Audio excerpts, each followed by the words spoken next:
మనకి constable SI constable AB SI constable సంబంధించిన biology questions ఏమున్నాయో డిస్కస్ చేద్దాం. ఫస్ట్ క్వశ్చన్ వచ్చేసి మనకి మ్యాచ్ ద ఫాలోయింగ్, ఈ క్రింది వాటిని జతపరచండి అన్నాడు. ఓకే, సో వన్ సైడ్ వచ్చేసి మనకు birds, inheritance, environment and fossils, పక్షులు, అనువంశికత, పర్యావరణము, శిలాజం అని చెప్పేసాడు. నెక్స్ట్ వైపు వచ్చేసి ఏంటి మనకంటే వాటి యొక్క అధ్యయనాలు అంటే స్టడీస్ అని వేటి అంటారు అని చెప్పేసి అంటున్నాం. సరే చూద్దాం. మనకి ఇక్కడ birds, the study of the birds is called as the ornithology అని చెప్పేసి అంటాం. Study of birds is called as ornithology అంటే పక్షుల గురించిన అధ్యయనాన్ని ఏమంటాం మనము ఆర్నిథాలజీగా పిలుస్తారు. ఓకే, నెక్స్ట్ ఇన్హెరిటెన్స్ అనువంశికత, మరి అనువంశికత గురించిన అధ్యయనాన్ని ఏమని పిలుస్తున్నాం మనం ఇక్కడ అంటే జెనెటిక్స్ అంట. Okay, next environment, so environment and organisms అని రావాలి ఇక్కడ, పర్యావరణానికి మరియు జీవులకు, environment and organism. So environment and organism పర్యావరణానికి జీవులకు మధ్య ఉన్న ఈ సంబంధాన్ని ఏమని పిలుస్తాం ఇక్కడ అంటే ఎకాలజీ అని చెప్పేసి అంటామమ్మ. నెక్స్ట్ ఫాజిల్స్ అంటే శిలాజాలు, శిలాజాల గురించిన అధ్యయనాన్ని పురాజీవ శాస్త్రం అంటే పేలియంటాలజీగా పిలవడం అనేది జరుగుతుంది. ఓకే, సో ఇక్కడ మనకి the study of the birds is called as the ఏమని చెప్పుకొచ్చున్నాం ఆర్నిథాలజీ, పక్షుల గురించిన అధ్యయనాన్ని ఆర్నిథాలజీగా పిలవడం అనేది జరుగుతుంది. సో మనకి ఆప్షన్ వచ్చేసి 3 అవుతుంది. ఇన్హెరిటెన్స్ అనువంశికత, అనువంశికత అంటే ఏం చెప్పుకోవచ్చు మనకి ఇక్కడ అంటే to transfer the genes from parents to offsprings is called as the inheritance or heredity అని చెప్పేసి అంటాం. అంటే తల్లిదండ్రుల నుండి మనకి జన్యువులు పిల్లలకు సంక్రమణ జరగడాన్ని అనువంశికతగా పేర్కొంటారు. సో ఈ అనువంశికతలో ఏమవుతుంది జెనెటిక్స్ అంటే మనకు పేరెంట్స్ నుంచి తల్లిదండ్రుల నుంచి ఎవరు ట్రాన్స్ఫర్ అవుతున్నారు మనకు జీన్స్ అనేవి ట్రాన్స్ఫర్ అవుతాయి. తల్లిదండ్రుల నుంచి జన్యువులు అనేవి మనకు ఆఫ్స్ప్రింగ్స్ అంటే పిల్ల జీవులకు అంటే వారి యొక్క పిల్లలకు తల్లిదండ్రుల యొక్క జన్యువులు మనకు పిల్లలకు సరఫరా సంక్రమణ జరగడాన్ని ఏమని చెప్పుకుంటాం మనం జెనెటిక్స్ గా పేర్కొనడం అనేది జరుగుతుందమ్మా. సో మరి ఈ జెనెటిక్స్ ఫాదర్ ఆఫ్ జెనెటిక్స్ అని ఎవరిని పేర్కొంటాం మనం ఇక్కడ అంటే సో ఇక్కడ జన్యు శాస్త్ర పితామహుడుగా ఎవరిని పేర్కొంటాం మెండల్ అంటాం. జన్యు శాస్త్ర పితామహుడు వచ్చేసి మనకు గ్రెగర్ మెండల్. ఓకే, సో ఈయన దేనిపైన ప్రశోధన చేస్తారు మనకంటే ఈ experiments on the P plant, ఈయన బఠానీ మొక్క పైన పరిశోధన జరపడం అనేది జరిగింది. ఓకే, సో అలా కాకుండా మనకి జంతువులలో కూడా జన్యువులు అనేవి మనకు సంక్రమణ జరుగుతాయి అని చెప్పేసి father of experimental genetics, father of the experimental genetics. Okay, so మనకి ఫాదర్ ఆఫ్ ఎక్స్పెరిమెంటల్ జెనెటిక్స్ అని ఎవరిని పిలుస్తున్నాం మనం ఇక్కడ అంటే ఇక్కడ మనకి ఏంటి పరిశోధనాత్మకంగా మనకి జన్యు శాస్త్ర పితామహుడు అని ఎవరిని పేర్కొంటున్నాం మనం ఇక్కడ అంటే T H Morgan. T H Morgan. So మనకి పరిశీలనాత్మక మనకి జన్యుశాస్త్ర పితామహుడుగా ఎక్స్పెరిమెంటల్ ఫర్ జెనెటిక్స్ గా ఎవరిని పిలుస్తున్నాం టిహెచ్ మోర్గాన్. ఈ టిహెచ్ మోర్గాన్ వేటిపైన మనకి పరిశోధన చేస్తాడు మనకి ఇక్కడ అంటే ఈగల పైన పరిశోధన చేస్తాడు. ఎవరు మనకి అంటే that is the fruit fly అంటే పండ్ల ఈగలు. ఫ్రూట్స్ పైన మనకి ఇలా ఫర్ ఎగ్జాంపుల్ ఏం చెప్పాలంటే ఫ్రూట్స్ ఏమైనా అంటే మ్యాంగోస్ ఉన్నాయి దానిపైన ఈగలు వచ్చి వాళ్తూ ఉంటాయి. అట్ ద సేమ్ టైం మనకి ఏమంటున్నాయి గ్రేప్స్ కానివ్వండి లేదా మనకి జామకాయలు కానివ్వండి లేదా బనానా కానివ్వండి వీటిపైన అంతా కూడా ఈగలు వాళ్తూ ఉంటాయి. అటువంటి ఈగల పైన మనకి పరిశోధన జరిపిన శాస్త్రవేత్త ఎవరు మనకి ఇక్కడ అంటే టిహెచ్ మోర్గాన్ అని చెప్తాం. సో ఈ ఫ్రూట్ ఫ్లై యొక్క సైంటిఫిక్ నేమ్ ఏంటి మనకి అంటే దట్ ఈస్ ద డ్రాసోఫిలా. దీన్ని మనం డ్రాసోఫిలాగా పేర్కొంటాం. ఇక్కడ ఈయన పీ ప్లాంట్ పైన పరిశోధన జరిగింది. పీ ప్లాంట్ ఈ బఠానీ యొక్క శాస్త్రీయ నామం వచ్చేసి మనకు పైసమ్ సటైవం అంటారండి. బఠానీ మొక్క యొక్క శాస్త్రీయ నామం వచ్చేసి పైసమ్ సటైవంగా పేర్కొంటారు.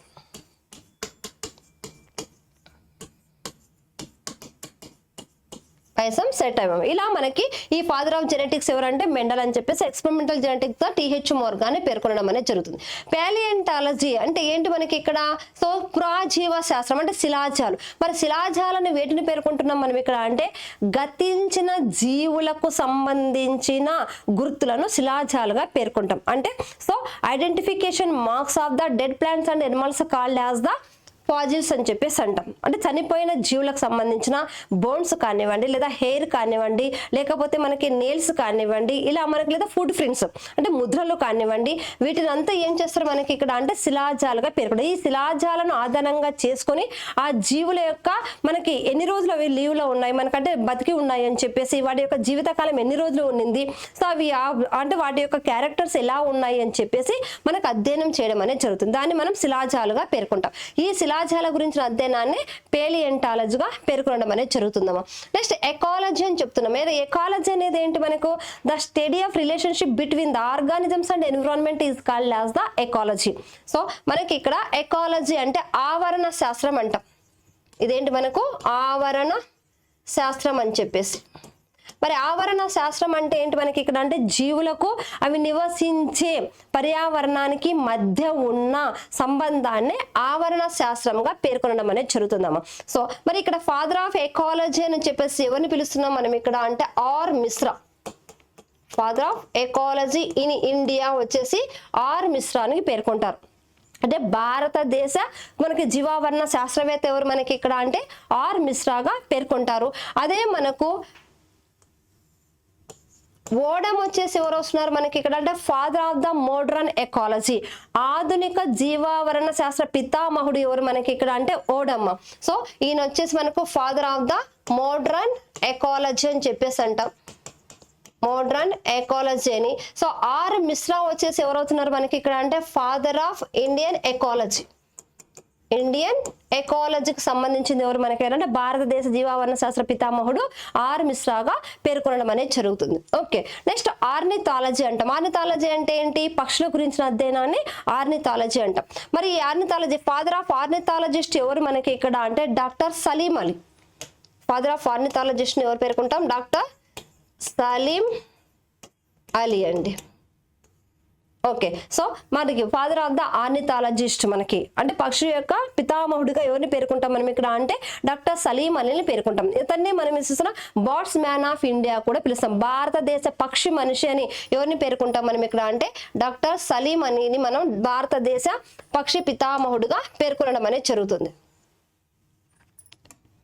డాక్టర్ సలీం అలీ భారతదేశ పక్షి పితామహుడుగా పేర్కొంటాం. నెక్స్ట్ జెనెటిక్స్ అనేది చూసుకున్నాం. సో మన ఆన్సర్ ఏమవుతుంది మనకి ఇక్కడ అంటే బర్డ్స్ వచ్చేసి ఆర్నిథాలజీ అని చెప్పేసి, ఇన్హెరిటెన్స్ అని చేసి ఏంటి జెనెటిక్స్ అని చెప్పేసి, ఎన్విరాన్మెంట్ అండ్ ఆర్గానిజం సంబంధించింది ఎవరు మనకి ఇక్కడ అంటే ఎకాలజీని, ఫాజిల్ సంబంధించింది ఎవరు మనకి ఇక్కడ అంటే పేలియంటాలజీగా చెప్పుకుంటామమ్మా. సో ఆన్సర్ వచ్చేసి ఏమవుతుంది మనకి ఇక్కడ అంటే 3, 4, 2, 1 is the correct answer. So second option is the correct one. So go for the next question. So ఇక్కడ కూడా మనకి ఏమి ఇచ్చాడు? మ్యాచ్ ద ఫాలోయింగ్ అంటే క్రింది వాటిని జతపరచండి అని చెప్పేసి ఇస్తున్నాడు. మరి కింది వాటిని జతపరచమన్నప్పుడు మనకు scientific name and common name అని చెప్పాడు. శాస్త్రీయ నామము, సాధారణ నామం అని చెప్పేసి చెప్తున్నాం. మరి ఇక్కడ శాస్త్రీయ నామము అండ్ కామన్ కి ఇక్కడ తీసుకున్నట్లయితే ఏమవుతుందో చూద్దాం. సో ఇక్కడ మనకి శాస్త్రీయ నామాలు, సాధారణ నామాలు. ఫస్ట్ ఇక్కడ మనకి ఏమి ఇచ్చాడు? Naja, next Bungarus, Ptyas and Tropidonotus. Okay, so Naja, Bungarus, ట్రైపస్ అండ్ ట్రోపిడోనోటస్ అని చెప్పేసి శాస్త్రీయ నామాలు ఇవ్వడం అనేది జరుగుతుంది. మరి వీటి యొక్క నేమ్స్ అనేవి అంటే ఆ సైంటిఫిక్ నేమ్స్ వచ్చేసి మనకి దేనికి ఏ నేమ్ కామన్ గా పిలుస్తున్నారు అని చెప్పి చూసుకుంటే మనకి ఇక్కడ నాజా అని చెప్పేసి, మరి నాజా అనేది దేనికి సంబంధించింది అంటే నాగుపాము, లేదంటే దీన్ని త్రాచుపాము అని కూడా పిలుస్తాం. కోబ్రాకు సంబంధించిందండి. సో మన ఆప్షన్ వచ్చేసి ఎవరు మనకి ఇక్కడ అంటే this is the cobra. So కోబ్రాకు సంబంధించింది. నెక్స్ట్ బుంగారాస్ అని చెప్పేసి, మరి బుంగారాస్ అని చెప్పేసి దేని పిలుస్తాం మనం ఇక్కడ అంటే కట్ల పాము అంటే క్రైట్ అని చెప్పేసి అంటాం. బుంగారాస్ వచ్చేసి శాస్త్రీయ నామము కట్ల పాముగా పేర్కొంటారు. నెక్స్ట్ టైపాస్ అనేది వచ్చేసి మనకు, పైటాస్ అనేది వచ్చేసి ఏంటి మనకి ఇక్కడ అంటే, సో మనకి టయాస్ అనేది మనకు జరిగొడ్డు, దీన్ని మనం ర్యాట్ స్నేక్ అని చెప్తామమ్మా. ఇది వచ్చేసి ఏంటి మనకు ర్యాట్ స్నేక్ అని చెప్పేసి చెప్పుకుంటాం, అంటే జరిగొడ్డు అని చెప్పేసి. నెక్స్ట్ ట్రోపిడోనోటస్ వచ్చేసి, మరి ఈ ట్రోపిడోనోటస్ వచ్చేసి దేనికి శాస్త్రీయ నామంగా చెప్పుకుంటాం మనకంటే పాండ్ స్నేక్, లేదంటే దీన్నే మనం వాటర్ స్నేక్ అంటాం. నీటి పాము అని. వాటర్ స్నేక్, నీటిలో నివసించే ఈ పాములు మనకు నీళ్ళలో ఉంటాయి కదా, ఆ నీటి పాము యొక్క శాస్త్రీయ నామం వచ్చేసి మనకు ట్రోపిడోనోటస్ అని చెప్పిస్తాం. అంటే మనకు ఆన్సర్ ఏంటి 2, 4, 1, 5 అనేది కరెక్ట్ ఆన్సర్ అవుతుంది. సరే చూద్దాం మనకి ఇక్కడ నాజా అసలు మనకి సైంటిఫిక్ నేమ్స్ శాస్త్రీయ నామాలు. మరి ఈ శాస్త్రీయ నామం అనే పదాన్ని మనకి ఎవరు ప్రతిపాదించారు ఏంటి మనకి ఇక్కడ అంటే, శాస్త్రీయ నామాలను ప్రతిపాదించిన శాస్త్రవేత్త వచ్చేసి మనకు కెరోలస్ లిన్నేయస్. కెరోలస్ లిన్నేయస్ అనే శాస్త్రవేత్త ఈ శాస్త్రీయ నామాలను మనకు ప్రతిపాదించడం అనేది జరిగింది. సో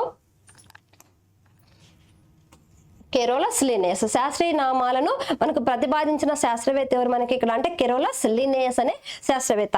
ఏం చేస్తున్నాడు మనకి ఇక్కడ అంటే ఫస్ట్ ఈ proposing the binomial nomenclature. Binomial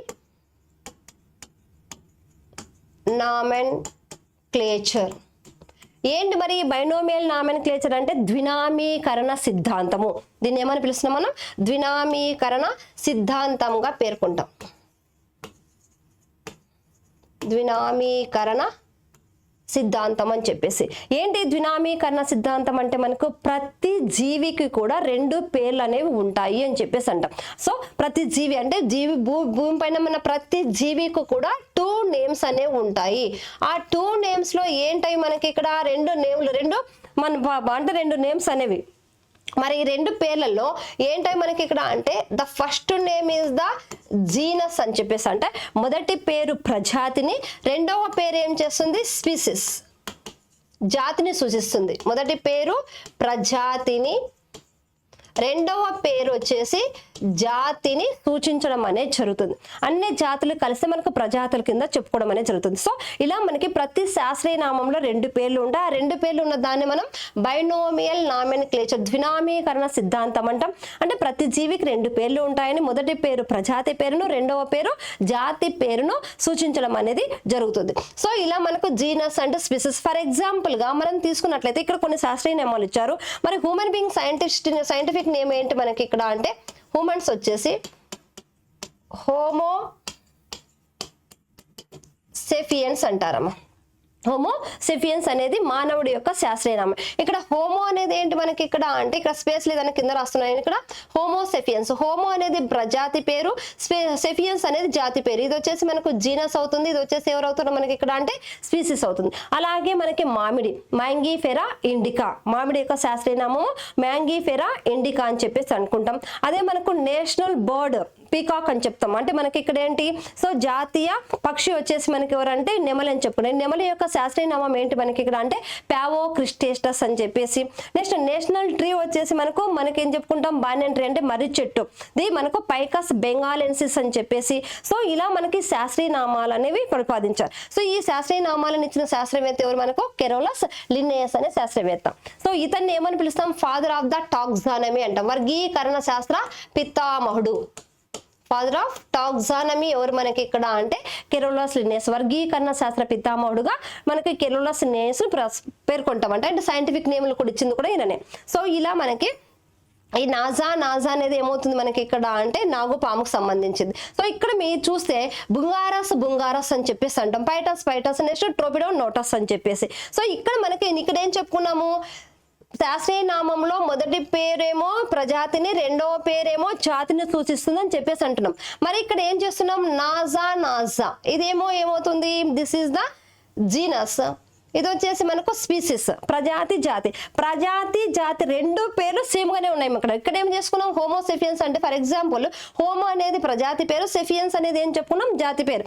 for example ఇంకోటి తీసుకుంటే మనం ఏం చెప్పుకుంటాం? మ్యాంగోకి ఏం చెప్పుకున్నాం? మ్యాంగీఫెరా ఇండికా అని చెప్పేసి.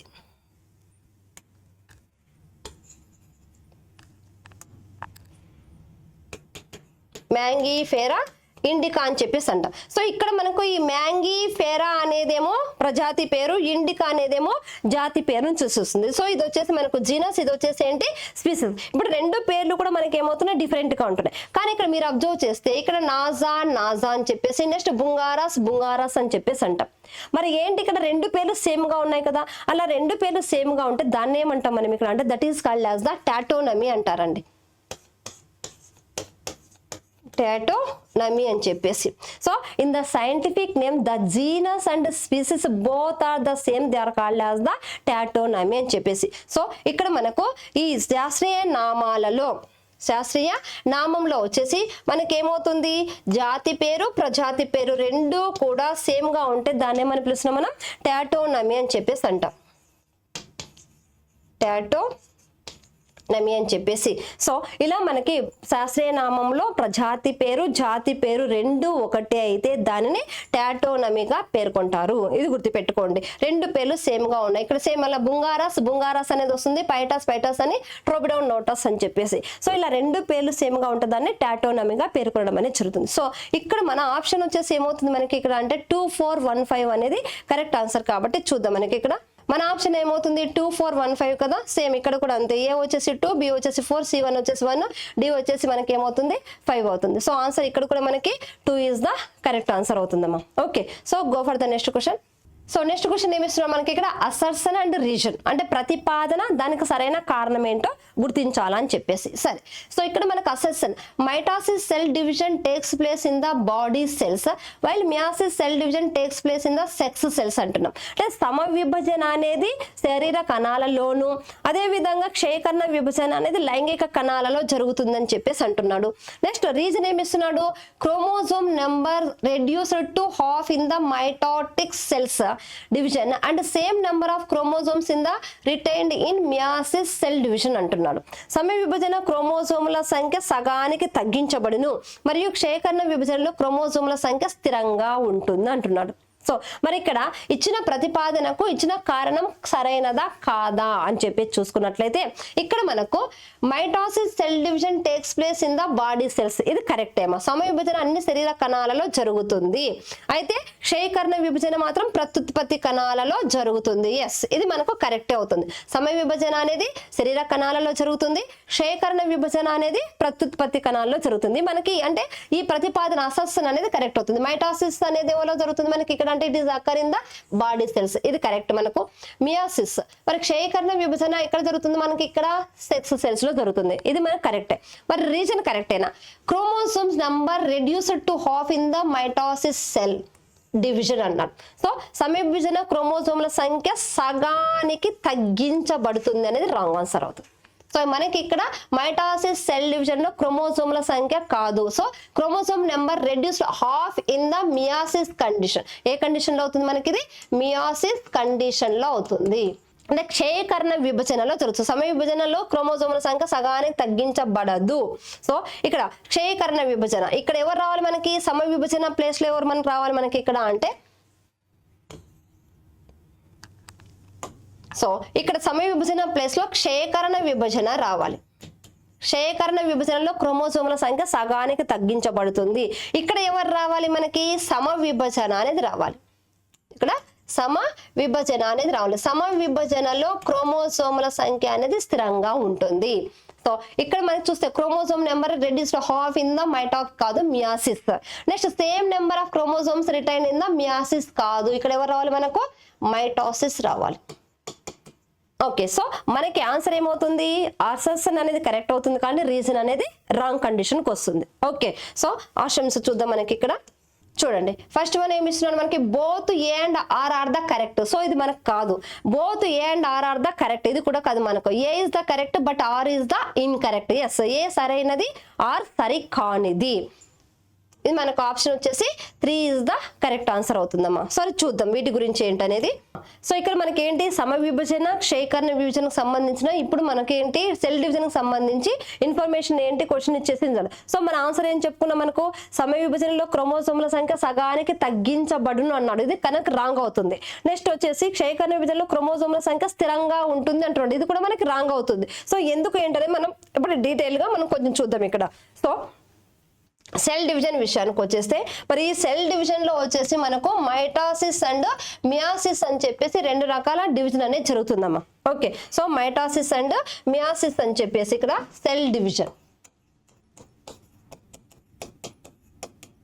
కణ విభజన. ఈ కణ విభజన అనేది 2 రకాలుగా జరుగుతుంది. ఏంటది మనకి ఇది మైటాసిస్ అని అంటే సమ విభజన అని, రెండవది వచ్చేసి ఏంటి మనకి ఇక్కడ అంటే మియాసిస్ అని చెప్పేసి మైటాసిస్ అండ్ మియాసిస్ క్షయకరణ విభజన. ఇది వచ్చేసి మనకు సమ విభజన అంటాము. ఇది వచ్చేసి ఏంటంటే క్షయకరణ విభజన అని చెప్పేసి అంటారు. మరి క్షయకరణ సమ విభజన ఎక్కడ జరుగుతుంది ఏంటి మనకి చూస్తే సమ విభజన అనేది మన శరీర కణాలలో జరుగును.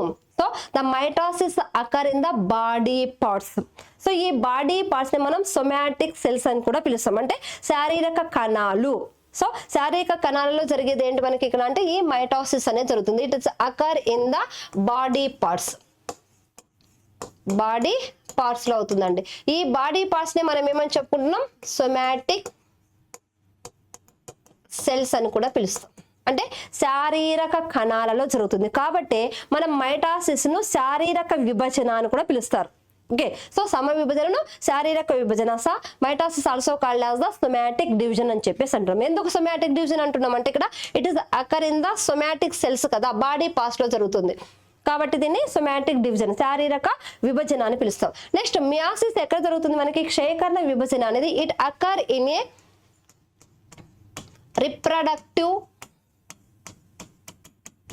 పార్ట్స్, అంటే ప్రత్యుత్పత్తి అవయవాలలో జరుగుతుంది. So it also called as the reproductive division, ప్రత్యుత్పత్తి విభజనగా కూడా పేర్కొంటారు. ఇదేమో శారీరక కణాల్లో జరుగుతుంది కాబట్టి సొమాటిక్ డివిజన్ అంటాము, శారీరక విభజన అని పిలుస్తాము. ఇది మనకు ప్రత్యుత్పత్తి కణాల్లో జరుగుతుంది కాబట్టి ప్రత్యుత్పత్తి విభజన కూడా పేర్కొనడం అనేది జరుగుతుంది. సో ఇది మనకు నెక్స్ట్ పాయింట్ తీసుకున్నట్లయితే అసలు మైటాసిస్ వల్ల ఏంటి ఉపయోగం, మియాసిస్ వల్ల ఉపయోగం ఏంటి.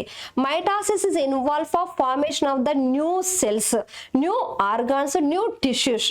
Next it is involve for growth, మన శరీర పెరుగుదలకు ఉపయోగపడుతుంది, ఇది పెరుగుదలకు తోడ్పడుతుంది. Next it is involve for formation of a cells, కణాలను ఏర్పరుస్తుంది. నెక్స్ట్ టిష్యూ, కణజాలాలను ఏర్పరుస్తుంది. నెక్స్ట్ అవయవాలను ఏర్పరుస్తుంది. It is involve for the growth, formation of the cells, tissues and organs, అంటే పెరుగుదలకు కణాలు మరియు కణజాలాలు మరియు అవయవాలను ఏర్పరచడంలో సహాయపడేది సమ విభజన అని చెప్పేసి అంట. Next and also involve for repairing of the tissues, repair tissue, టిష్యూను అంటే మనకి పాడైపోయిన కణజాలాలను కూడా మళ్ళీ రిపేర్ చేయడం అంటే మరమ్మత్తు చేయడంలో కూడా సహాయపడేది సమ విభజన అని చెప్పుకుంటా. నెక్స్ట్ మరి మియాసిస్ పని ఏంటి, meiosis involve for formation of a new generation, new generation అంటే కొత్త సంతతిని ఏర్పరచడానికి సహాయపడేది క్షయకర్ణ విభజన. ఎందుకు కొత్త సంతతిని ఏర్పరచడానికి సహాయపడుతుంది అంటే ఇది జరిగేది మనకు రిప్రొడక్టివ్ పార్ట్స్ లో జరుగుతుంది. అంటే ఇక్కడ మనకి మేల్ అండ్ ఫీమేల్ కి సంబంధించిన క్రోమోజోమ్స్ అనేవి కలయిక జరుగుతాయి, ఇక్కడ క్రోమోజోమ్ల కలయిక జరగదు. So here not fission of the chromosomes, here fissioning the chromosomes అండి. ఇక్కడ క్రోమోజోమ్ల కలయిక జరగదు, ఇక్కడ క్రోమోజోమ్ల కలయిక జరుగుతుంది కాబట్టి కొత్త సంతతి అనేది ఏర్పడుతుంది, అంటే న్యూ జనరేషన్ అనేది ఏర్పడుతుంది. సో నెక్స్ట్ విషయానికి వచ్చేస్తే ఇక్కడ నెంబర్ ఆఫ్ క్రోమోజోమ్స్. సో సమ విభజనలో the number of chromosomes are same in the mother cell and daughter cell. సమ విభజనలో తల్లి కణంలోని క్రోమోజోముల సంఖ్య, పిల్ల కణంలోని క్రోమోజోముల సంఖ్య రెండు స్థిరంగా ఉంటాయి, అంటే రెండు సమానంగా ఉంటాయి. ఇన్ కేస్ మనకి తల్లి కణంలో రెండు క్రోమోజోములు ఉంటే ఏర్పడిన పిల్ల కణంలో కూడా అంటే కొత్తగా ఏర్పడిన కణంలో కూడా ఎన్ని క్రోమోజోములు ఉంటాయి, రెండు క్రోమోజోములు ఉండడం అనేది జరుగుతుంది. కానీ ఇక్కడ విషయానికి వచ్చేస్తే number of chromosomes are reduced half in the daughter cell. ఏర్పడిన కొత్త కణంలో క్రోమోజోముల సంఖ్య సగానికి తగ్గించబడుతుంది. అంటే పిల్ల కణం, తల్లి కణంలో రెండు క్రోమోజోములు ఉంటే పిల్ల కణంలో కేవలం ఒక క్రోమోజోమ్ మాత్రమే ఉంటుంది, అంటే క్రోమోజోముల సంఖ్య ఏమవుతుంది, సగానికి తగ్గించబడుతుంది. ఇక్కడ క్రోమోజోముల సంఖ్య సమానంగా లేదా స్థిరంగా ఉండడం అనేది జరుగుతుందమ్మా. నెక్స్ట్ ఇక్కడ మనకి జరిగేది బాడీ పార్ట్స్ లో జరుగుతుంది కాబట్టి ఇక్కడ ఏమవుతుంది, సిమిలర్ క్యారెక్టర్స్ అనేవి సిమిలర్ గా ఉంటాయి. The characters are similar, characters are similar. Okay, లక్షణాలు, తల్లి లక్షణాలు పిల్ల లక్షణాలు రెండు కూడా సమానంగా అంటే పోలి ఉంటాయి. పిల్ల కణంలో ఉన్న లక్షణాలు తల్లి కణంలో ఉన్న లక్షణాలను పోలి ఉండును. ఇక్కడ మనకి ఏమవుతుంది, the characters are different showing the variations. ఇక్కడ మనకి తల్లి కణంలో ఉన్న లక్షణాలు పిల్ల కణంలో ఉన్న లక్షణాలతో విభేదించును. సో ఇక్కడ విభేదనం అనేది జరుగుతుంది, అంటే వేరియేషన్స్ అనేవి జరుగుతాయి. వేరియేషన్స్ లేదా డిఫరెంట్ అనేది అబ్జర్వ్ చేస్తాం. The characters are different in the mother cell and daughter cell. Okay, for example ఇక్కడ మనం ఏం చెప్పుకుంటాం, శారీరక కణాల్లో జరుగుతుంది. ఇన్ కేసు మన శరీరంలో ఒక చెయ్యిలో ఎక్కడన్నా కోసుకున్నప్పుడు మనకి ఏమవుతుంది, ఆ కోసుకోబడిన ప్రాంతంలో మనకి సెల్స్ అనేవి డ్యామేజ్ అయిపోయి దాన్ని రిపేర్ అయిన తర్వాత ఫింగర్ కట్ అయితే ఫింగరే వస్తుంది కానీ ఫింగర్ ప్లేస్ లో కొత్తది రాదు కదా. సో ఇలా మనకు బాడీలో ఎక్కడ ఏ ప్లేస్ అయితే పోతుందో ఆ ప్లేస్ లో అదే వస్తుంది. సో ఇక్కడ మనకి ఏమవుతుంది, రిప్రొడక్టివ్ ఆర్గాన్స్ లో జరుగుతుంది కాబట్టి ఇక్కడ ఎవరు ఇన్వాల్వ్మెంట్ అవుతారన్నాం, ఫీమేల్ అండ్ మేల్ ఇన్వాల్వ్మెంట్ అనేది జరుగుతుంది. అంటే స్త్రీ పురుష జీవుల క్రోమోసోమ్ల కలయిక జరగడం వల్ల ఇప్పుడు మనకేమవుతుందంటే కొత్త సంతతి అనేది ఏర్పడుతుంది. అంటే ఏర్పడిన జీవి అబ్బాయి అవ్వచ్చు అమ్మాయి అవ్వచ్చు. సో ఇక్కడ మనకేమవుతుంది, ఇక్కడ కొత్త సంతతి ఏర్పడుతున్నప్పుడు ఆ వేరియేషన్స్ మనం ఏమవుతున్నాయి మనకంటే ఇప్పుడు రెండు క్రోమోసోమ్స్. ఫర్ ఎగ్జాంపుల్ గా తీసుకున్నట్లయితే మేల్లో అంటే తండ్రిలో మనకి XY క్రోమోసోమ్స్, ఫీమేల్లో వచ్చేసి ఏమవుతుంది మనకి XX క్రోమోసోమ్స్ ఉంటాయి. ఈ X క్రోమోసోమ్ ఈ X క్రోమోసోమ్ తో కలిస్తే ఏమవుతుంది అక్కడ XX అంటే మనకు అమ్మాయి అనేది వస్తుంది. నెక్స్ట్ అదే ఈ Y క్రోమోసోమ్ ఈ X క్రోమోసోమ్ తో కలిస్తే ఏమవుతుంది XY అంటే అబ్బాయి పుట్టడం అనేది జరుగుతుంది. సో ఇప్పుడు మనకేమవుతుంది, కొన్ని సగం క్రోమోసోములు తండ్రి నుంచి సగం క్రోమోసోములు తల్లి నుండి వచ్చాయి. అంటే క్రోమోసోమ్లు రెండు కలయిక జరగడం వల్ల మనకి ఇక్కడ బేబీ వచ్చింది. మరి ఈ బేబీలో కొన్ని లక్షణాలు తండ్రి నుంచి కొన్ని లక్షణాలు తల్లి నుంచి వస్తాయి. ఆ రెండు లక్షణాలు కలిసి మనం బిడ్డలో చూస్తున్నాం కాబట్టి ఇక్కడ మనం ఏం చేస్తున్నాం, ఇక్కడ వేరియేషన్స్ అనేవి చూస్తున్నాం. అంటే విభేదన అనేది జరుగుతుంది. ఓకే, సో ఇలా మనకి ఫర్ ఎగ్జాంపుల్ ఇక్కడ మనం చూసుకున్నట్లయితే ఇప్పుడు ఫర్ ఎగ్జాంపుల్ ఇక్కడ ఫాదర్ అండ్ మదర్ లో చూసుకున్నట్లయితే ఇప్పుడు ఫాదర్ ఒక వైట్ కలర్ లో ఉన్నాడు, మదర్ వచ్చేసి మనకు బ్లాక్ కలర్ గా ఉంది. బేబీకి వచ్చేసి ఏమవుతుంది, ఆ వైట్ అండ్ బ్లాక్ లో కలిసేసి మనకు చామాన ఛాయలో బేబీ రావచ్చు. సో ఇప్పుడు హెయిర్ లెంత్, అలాగే మనకు చెవులు కానివ్వండి, నోస్ కానివ్వండి, ఇలా మనకి క్యారెక్టర్స్ లో ఏమవుతుంది మనకి ఇక్కడ అంటే డిఫరెన్స్ అనేవి ఏర్పడతాయి. ఈ డిఫరెన్స్ రావడానికి కారణం ఏంటంటే క్రోమోసోమ్ల కలయిక జరిగింది. సో ఇక్కడ క్రోమోసోమ్ల కలయిక జరగలేదు, ఇక్కడ క్రోమోసోమ్ల కలయిక అనేది జరిగింది కాబట్టి ఏమవుతుంది, న్యూ జనరేషన్ వచ్చేసి వేరియేషన్స్ అనేవి అబ్జర్వ్ చేస్తూ ఉంటామండి. నెక్స్ట్ ఈ మైటాసిస్ అనేది ఎన్నిసార్లు జరుగుతుంది మనకి ఇక్కడ అంటే it occur only in the once, ఒక్కసారి మాత్రమే జరుగుతుంది. కానీ ఇక్కడ మియాసిస్ వచ్చేసి ఎన్నిసార్లు జరుగుతుంది మనకి, ట్వైస్, 2 సార్లు జరుగుతుంది. సో సమయ విభజన అనేది కేవలం ఒకేసారి జరుగుతుంది. క్షయకణ విభజన అనేది 2 సార్లు జరగడం అనేది జరుగుతుందమ్మా.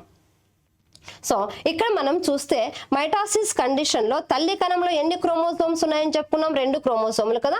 ఇక్కడ మనకి తల్లి కణం విభజన చెంది ఫైనల్ గా మనకేం చేస్తుంది, 2 పిల్ల కణాలను ఏర్పరుస్తుంది. ఇలా 2 పిల్ల కణాలను ఏర్పరుస్తుంది. అంటే ఒక్కసారి మాత్రమే విభజన చెంది ఫైనల్ గా ఎన్ని పిల్ల కణాలు ఏర్పడుతున్నాయి, 2 పిల్ల కణాలని ఏర్పడతాయి. కానీ ఇక్కడికి వచ్చేసరికి ఏమవుతుంది, ఇది తల్లి కణము. ఈ తల్లి కణం అనేది విభజన చెంది ఫస్ట్ 2 పిల్ల కణాలను ఏర్పరుస్తుంది. క్రోమోజోముల సంఖ్య సగానికి తగ్గించబడింది. మళ్ళీ ఏర్పడిన కణాల్లో మళ్ళీ విభజన జరిగి ఫైనల్ గా మనకి ఏమవుతాయి, 4 పిల్ల కణాలు అనేవి ఏర్పడతాయి. ఇలా 4 పిల్ల కణాలు. అంటే ఇలా మనకి ఇక్కడ ఏం జరిగింది, 2 సార్లు విభజన జరిగింది. ఇక్కడ నుంచి ఇక్కడికి జరిగితే దాన్ని ఏమంటున్నాం, ఇది మియాసిస్ 1 అని. ఇక్కడ నుంచి ఇక్కడికి జరిగితే మియాసిస్ 2. క్షయకరణ విభజన 1, క్షయకరణ విభజన 2 అని చెప్పేసి. సో ఈ క్షయకరణ విభజన 2 అనేది అన్ని విధాలుగా సమయ విభజనను పోలి ఉండును. సో చూడండి, సమయ విభజనలో సేమ్ 2 క్రోమోసోములు ఇక్కడ 2 ఇక్కడ 2 వచ్చేసాయి, ఇక్కడ 1 వచ్చేసింది. సో కాబట్టి క్షయకరణ విభజన 2 అనేది సమయ విభజనను పోలి ఉండును. Meiosis 2 is similar to the mitosis అని చెప్పేసి అంట. ఇక్కడ ఫైనల్ గా ఎన్ని డాటర్ సెల్స్ వస్తున్నాయి మనకి ఇక్కడ అంటే 4 డాటర్ సెల్స్ వస్తాయి. ఇక్కడ ఫైనల్ గా ఎన్ని డాటర్ సెల్స్ వస్తున్నాయి, 2 డాటర్ సెల్స్ వస్తున్నాయి. సో అంటే సమయ విభజన అనంతరం ఏర్పడే పిల్ల కణాల సంఖ్య 2, క్షయకరణ విభజన అనంతరం ఏర్పడే పిల్ల కణాల సంఖ్య 4 అని చెప్పి చెప్పుకుంటాం. పిల్ల కణాలు తల్లి కణంలో ఎన్ని క్రోమోసోములు ఉన్నాయి, పిల్ల కణంలో కూడా అన్ని క్రోమోజోములు. అంటే ఫైనల్ గా పిల్ల కణంలో ఎన్ని క్రోమోసోములు ఉన్నాయి, 2 క్రోమోసోములు ఉంటే దాన్ని ద్వయస్థితికము అంటారు. So the daughter cells are diploid అండి. పిల్ల కణాలు అనేవి ద్వయస్థితికంగా ఉంటాయి. ఇక్కడ పిల్ల కణాల్లో ఎన్ని క్రోమోసోములు ఉన్నాయి, 1 ఉంది కాబట్టి the daughter cells are haploid, ఏకస్థితికంగా ఉంటాయి. ఇక్కడేమో ద్వయస్థితికము పిల్ల కణాలు, ఇక్కడ వచ్చేసి ఏకస్థితం. ఏకస్థితికం అంటే ఒకే ఒక క్రోమోసోమును కలిగి ఉంటుంది. సో ద్వయస్థితికం అంటే 2 క్రోమోసోములను కలిగి ఉంటాయి. Haploid means single chromosome, so diploid means 2 chromosomes అని కలిగి ఉంటాయి. సో ఇలా ఉంటే దీనిది మనకు సమయ విభజన మరియు క్షయకరణ విభజనకు సంబంధించిన వేరియేషన్స్ అనేవి ఉన్నాయి. సో ఇక్కడ మనకి ఇచ్చిన దాంట్లో సో మీరు అబ్జర్వ్ చేస్తే ఏమవుతుంది, మనకు సమవిభజనలోని క్రోమోజోముల సంఖ్య సగానికి తగ్గించబడుతుంది అంటున్నాడు. సగానికి తగ్గించబడట్లా, ఎక్కడ జరుగుతుంది అది మనకు మియాసిస్ లో సగానికి తగ్గించబడుతుంది. సమవిభజనలో స్థిరంగా ఉండడం అనేది జరుగుతుంది. సో క్షయకణ విభజనలో క్రోమోజోముల సంఖ్య స్థిరంగా ఉంటుందంట. ఇది ఎక్కడ జరుగుతుంది, సమవిభజనలో జరుగుతుంది. సో కాబట్టి మనకి ఇచ్చిన ఈ మనకేంటి ఈ కారణం ఏదైతే ఉందో కారణం అనేది రాంగ్ అవుతుంది. కానీ మనకిచ్చిన ఈ ప్రతిపాదన సమవిభజన అన్ని శరీర కణాలలో జరుగుతుంది. ఎస్ కదే కదా మనకి బాడీ పార్ట్స్. సో ఇక్కడ mitosis cell division takes place in the body cells. Yes దాన్ని మనం ఏమన్నాం, సొమాటిక్ సెల్స్ అని చెప్పేసి అంటున్నాం. Okay next while the meiosis cell division takes place in the sex cells అంటే రిప్రొడక్టివ్ సెల్స్. సో ప్రత్యుత్పత్తి కణాలలో లైంగిక కణాలలో జరగడం అనేది జరుగుతుంది. సో ఇది మనకు కరెక్ట్ అవుతుంది. సో ఆన్సర్ వచ్చేసి మనకి ఎవరంటే ఏ సరైనది కానీ ఆర్ సరి కానిది అనేది కరెక్ట్ అవుతుందమ్మా. So go for next question. Okay next question చూద్దాం. ఇక్కడ మనకి అసెషన్ అండ్ రీజన్ ఇచ్చాడు. Some bacterias can synthesis their own food. Next reason this bacteria have green matter called the chloroplast. Select the correct answer using these codes below. ప్రతిపాదన కొన్ని బ్యాక్టీరియాలు తమ ఆహారాన్ని తామే తయారు చేసుకోగలవు. కారణము ఈ బ్యాక్టీరియాల్లో క్లోరోప్లాస్ట్ అనే ఆకుపచ్చ పదార్థం అనేది ఉంటుంది అని చెప్పేసి అంటున్నాడు. సో మనకి ఇచ్చిన ఈ ప్రతిపాదనకు కారణం అనేది సరైనదా కాదా చూద్దాం మనకి ఇక్కడ. సో ఇక్కడ మనకి ఏమవుతుంది, assertion some bacterias can synthesis their own food. Yes ఇది మనకు కరెక్టే. కొన్ని బ్యాక్టీరియాలు తమ ఆహారాన్ని తామే తయారు చేసుకోగలవు. ఎస్ సో తర్వాత రీజన్ ఏంటి, these bacterias have green matter called the chloroplast అంటున్నాడు. సో ఈ బ్యాక్టీరియాల్లో క్లోరోప్లాస్ట్ అంటే హరిత రేణు అనే ఆకుపచ్చ పదార్థం ఉంటుంది. హరిత రేణు అనేది ఉండదు, క్లోరోప్లాస్ట్ కాదు. సో వీటిలో ఏమవుతుంది మనకంటే క్రోమెటోఫోర్ అనేది ఉంటుందండి. They contain the chromatophore. వీటిలో మనకి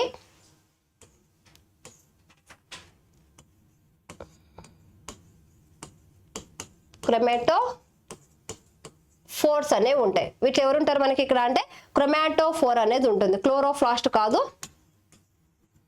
క్రోమాటోఫోర్ అనేది ఉంటుంది. సో ఈ క్రోమాటోఫోర్ అనే ఆకుపచ్చ పదార్థం అనేది మనకి ఈ బ్యాక్టీరియాలో ఉంటుంది. ఈ క్రోమాటోఫోర్ లో ఎవరు ఉంటారు అంటే the chromatophore is contain the chlorophyll అనేది ఉంటుంది. అంటే మనకి ఇక్కడ పత్రహరితాన్ని కలిగి ఉండడం అనేది జరుగుతుంది. మరి ఈ క్లోరోఫిల్ అనేది ఎక్కడ ఉంటుంది ఏంటి అనే విషయానికి వచ్చేసి చూద్దాం మనకి ఇక్కడ. సో ఇక్కడ మనకి చూడండి బ్యాక్టీరియాస్ వచ్చేసి మనకు ఇక్కడ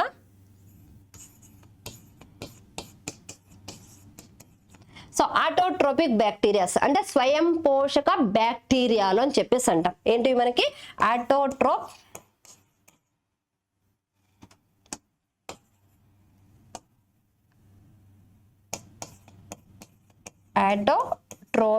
బ్యాక్టీరియాస్ అంటే స్వయం పోషక బ్యాక్టీరియాలు. జీవులను రెండు రకాలుగా వర్గీకరిస్తారు. ఒకటి ఏంటి ఆటోట్రోప్స్ అని, రెండవది హెటరోట్రోప్స్ అని చెప్పేసి. సో ఆటోట్రోప్స్ అంటే can prepare their own food materials. Heterotrophs means cannot prepare food materials, they can depending on the another organisms. So స్వయం పోషకాలు, పరపోషకాలు అని చెప్పేసి జీవులు రెండు రకాలుగా ఉంటాయి. స్వయం పోషకాలు అంటే స్వయంగా ఆహార పదార్థాలను తయారు చేసుకుంటాయి. పరపోషకాలు అంటే స్వయంగా ఆహారం తయారు చేసుకోకుండా ఇతర జీవుల పైన ఆధారపడడం అనేది జరుగుతుంది. సో ఇక్కడ మనకేంటి స్వయం పోషక బ్యాక్టీరియాలలో రెండు రకాలైన బ్యాక్టీరియాలు ఉండడం అనేది జరుగుతుందండి. సో ఏంటి మనకు ఆ రెండు రకాల బ్యాక్టీరియాలు మనకి ఇక్కడ అంటే one is the photosynthetic, phototrophic bacterias.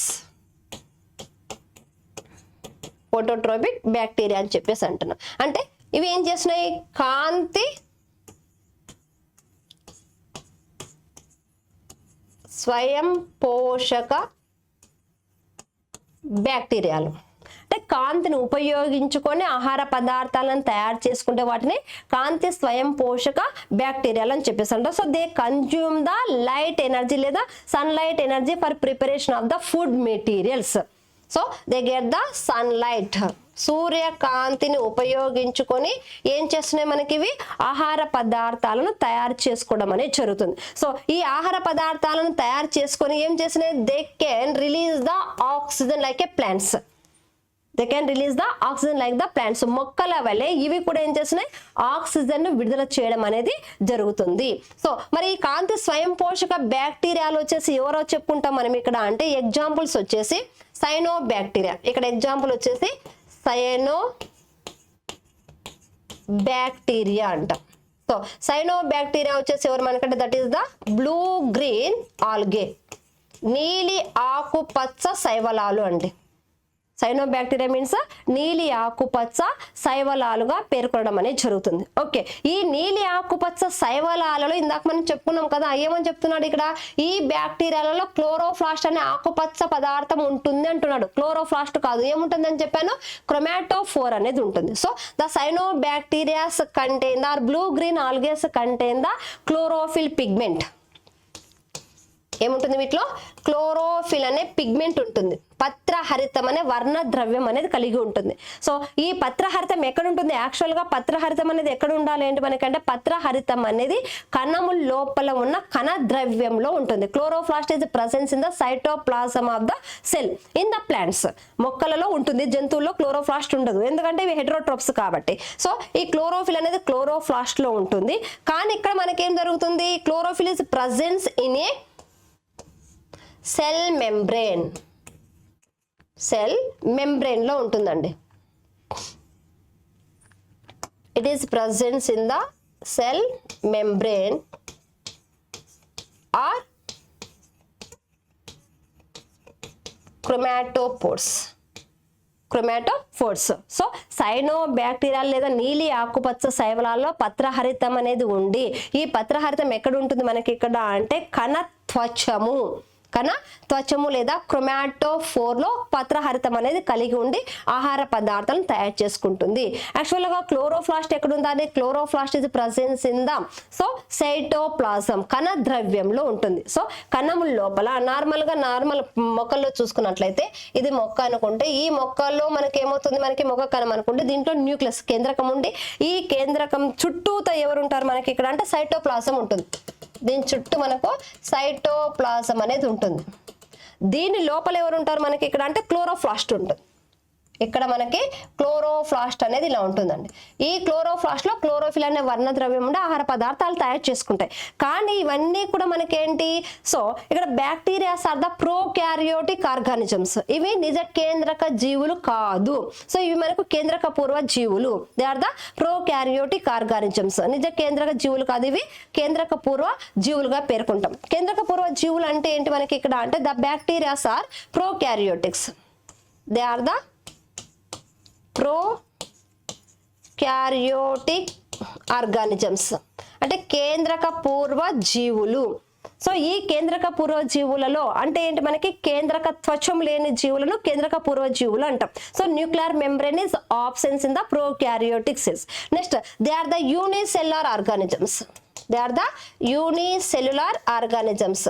ఇవి ఏకకణ జీవులు. ఏకకణ జీవులు అంటే వీటిలో ఎటువంటి కణాంగాలు ఉండవు.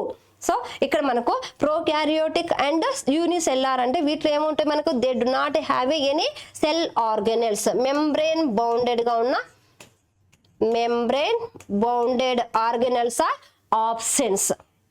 సో మెంబ్రేన్ బౌండ్ గా ఉన్న ఆర్గనెల్స్ అన్ని కూడా ఏమవుతున్నాయి మనకి ఇక్కడ, membrane cell organelles are absent. వీటిలో అంతా కూడా ఆబ్సెన్స్ అవుతాయండి. అంటే కణాంగాలు ఏవి ఉండవు. మైటోకాండ్రియా, రైబోజోమ్స్, లైసోజోమ్స్, గాల్జీ సంక్లిష్టము, హరితరేణువులు ఇవేవి కూడా ఈ ప్రోకారియోటిక్ సెల్స్ లో ఉండడం అంటూ జరగదు. సో కాబట్టి వీటిలో హరితరేణు ఉండదు. కానీ క్లోరోఫిల్ ఉంటుంది. క్లోరోఫిల్ ఎక్కడ ఉంది మనకు, అది కణ త్వచము లోపల ఉంటుంది. సో దాన్ని మనం క్రోమాటోఫోర్ అని చెప్పేసి అంటున్నాం. ఇది మనకు సైనోబాక్టీరియా. నెక్స్ట్ విషయానికి వచ్చేసి ఇంకోటి వచ్చేసి ఎవరు వస్తున్నారు మనకి ఇక్కడ అంటే, వన్ మోర్ వచ్చేసి మనకి ఎగ్జాంపుల్ కింద, ఇది మనకు ఫోటోట్రోఫిక్ అంటే కాంతిని ఉపయోగించుకొని ఆహార పదార్థాలు తయారు చేసుకుంటాయి. నెక్స్ట్ వచ్చేసి ఏం చెప్పుకోవచ్చు మనకి ఇక్కడ అంటే, సెకండ్ వన్ ఇక్కడ రాస్తాను. సెకండ్ వన్ వచ్చేసి ఎవరు మనకి, కీమోట్రోఫిక్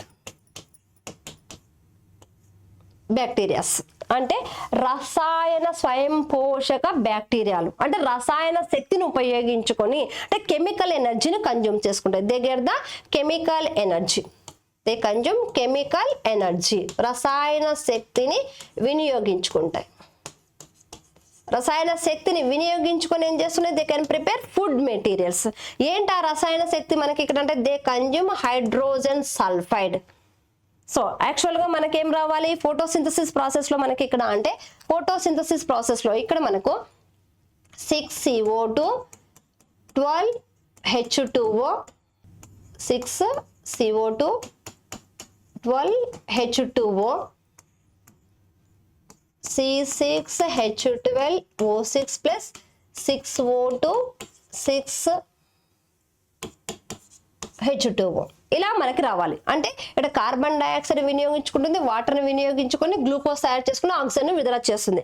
కానీ ఇక్కడ ఏం చేస్తున్నాయి, ఈ వాటర్కి బదులుగా అవి ఏం వినియోగించుకుంటున్నాయి మనకి ఇక్కడ అంటే H2S అంటే రసాయన శక్తిని వినియోగించుకుంటున్నాయి. సో ఆ H2 హైడ్రోజన్ సల్ఫైడ్ అనేది వినియోగించుకుంటున్నాయి. హైడ్రోజన్ సల్ఫైడ్ వినియోగించుకుంటుంది కాబట్టి they can release the sulphur. So అక్కడ మనకి ఎవరు రిలీజ్ అవ్వాలి, oxygen. Instead of the oxygen they can releasing the sulphur.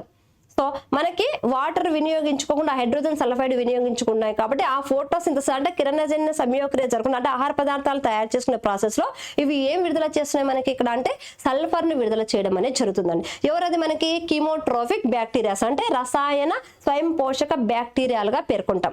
So ఈ రసాయన స్వయం పోషక బ్యాక్టీరియాలు రసాయన శక్తిని వినియోగం. ఎవరు ఆ రసాయన శక్తి అంటే H2S. దీన్ని H2S ని వినియోగించుకొని ఏం విడుదల చేస్తున్నాయి, సల్ఫర్ ని విడుదల చేయడం అనేది జరుగుతుంది. So they can release the sulphur అని చెప్పేసి చెప్పుకుంటాం. ఇక్కడ మనకు సల్ఫర్ అనేది విడుదల చేయడం అనేది జరుగుతుంది. దేనికి బదులుగా, ఆక్సిజన్ బదులుగా. ఎవరు ఆ కాంతి రసాయన బ్యాక్టీరియాలు మనకి ఇక్కడ అంటే, సో మనకి రసాయన బ్యాక్టీరియాలు వచ్చేసి నైట్రోజోమోనస్, నెక్స్ట్ నైట్రోజోకోకస్. ఓకే, నైట్రోజోమోనస్ అండ్ నైట్రోజోకోకస్ అనే ఈ బ్యాక్టీరియాలు ఏం చేసుకున్నాయి మనకి ఇక్కడ అంటే రసాయన శక్తిని వినియోగించుకొని ఆహార పదార్థాలను తయారు చేసుకోవడం అనేది జరుగుతుంది. ఇలా బ్యాక్టీరియా. సో ఇక్కడ ఫోటోట్రోఫిక్ లోనేమో సన్లైట్ వినియోగించుకుంటున్నాయి. సో ఇక్కడ మనం చూస్తే, సో ఇక్కడ చూడండి, కొన్ని బ్యాక్టీరియాలు తమ ఆహారాన్ని తామే తయారు చేసుకుంటాయి. ఇది కరెక్టే. కానీ ఈ బ్యాక్టీరియాలో క్లోరోప్లాస్ట్ లేదు అనే ఆకుపచ్చ పదార్థం ఉంటుందంటే ఇది రాంగ్ ఆన్సర్ అవుతుంది. ఏముంటుంది వాటిలో, సో క్లోరోఫిల్ ఎక్కడ ఉంటుంది మనకంటే క్రోమాటోఫోర్లు అనేది ఉంటుంది, కణత్వచంలో ఉంటుంది. సో మనకి ఇక్కడ క్లోరోప్లాస్ట్ అనేది ఉండదు. క్లోరోప్లాస్ట్ అనేది ఎక్కడ ఉంటుంది, chloroplast is presence in the plants. It is presence in the plants అండి, మొక్కలలో ఉంటుంది, బ్యాక్టీరియాలలో ఉండదు. బ్యాక్టీరియాలో ఎవరు ఉంటారు మనకి ఇక్కడ అంటే క్రోమాటోఫోర్ అనేది ఉంటుంది. ఈ క్రోమాటోఫోర్లు ఎవరు ఉంటారు మనకు, క్లోరోఫిల్ అనే వర్ణద్రవ్యం అనేది కలిగి ఉంటుంది.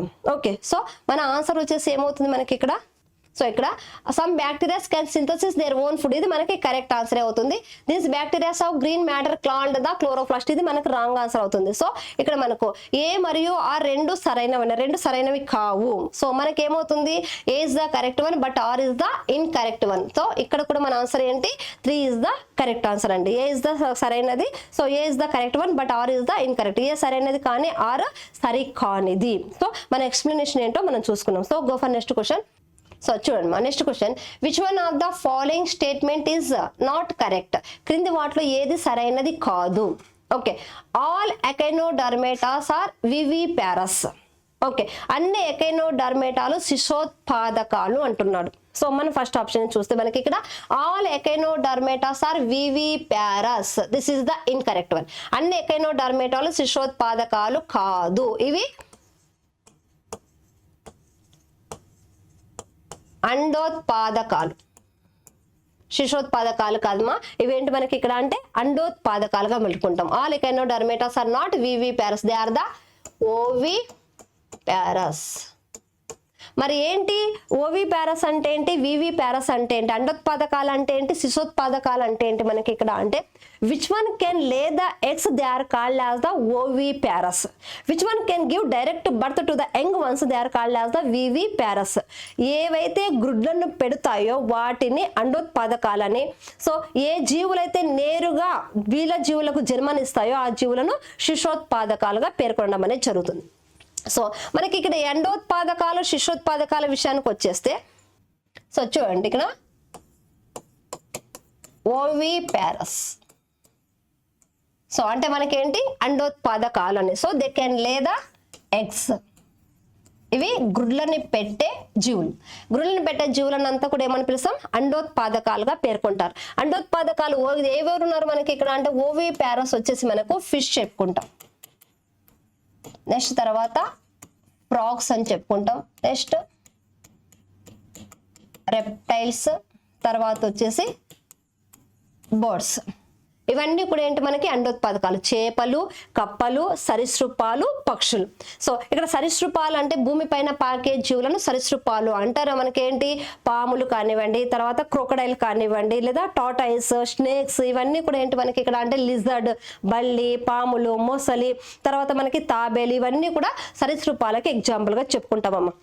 ఇవన్నీ కూడా ఏం చేస్తాయి మనకంటే గ్రుడ్లని పెడతాయి. ఆ గ్రుడ్లన్నీ కూడా మనకు హ్యాచ్ అయిన తర్వాత ఏమవుతుంది మనకి ఇక్కడ అంటే బేబీస్ అనేవి కమ్స్ అవుట్ అవుతాయి. సో అవన్నీ గుడ్లు పొదిగిన తర్వాత ఆ గుడ్లు పొదిగిన జీవుల నుంచి పిల్ల జీవులు బయటికి రావడం అనేది జరుగుతుంది. సో వీటిలో అంతా కూడా fish, frog, reptiles and birds లో వచ్చేస్తాయి. ఇక్కడ మనకి ఏమవుతుంది ఫిషెస్ లో వచ్చేస్తే మనకి ఇక్కడ ఫిష్ అండ్ ఫ్రాగ్ లో చూసేస్తే ఎక్స్టర్నల్ ఫర్టిలైజేషన్ అవుతుంది, అంటే బాహ్య ఫలదీకరణ అనేది జరుగుతుంది. సో వీటిలో జరిగే ఫలదీకరణ ఏంటంటే బాహ్య ఫలదీకరణ. బాహ్య ఫలదీకరణ, they are showing the external fertilization.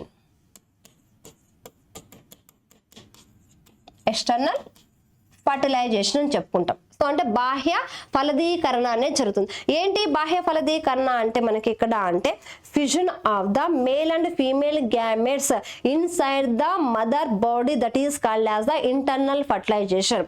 So అంటే మనకు స్త్రీ మరియు పురుష బీజ కణాల కలయిక అనేది స్త్రీ శరీరం లోపల జరిగితే దాన్ని అంతర ఫలదీకరణ అని, స్త్రీ శరీరం బయట జరిగితే దాన్ని బాహ్య ఫలదీకరణ అంటాం.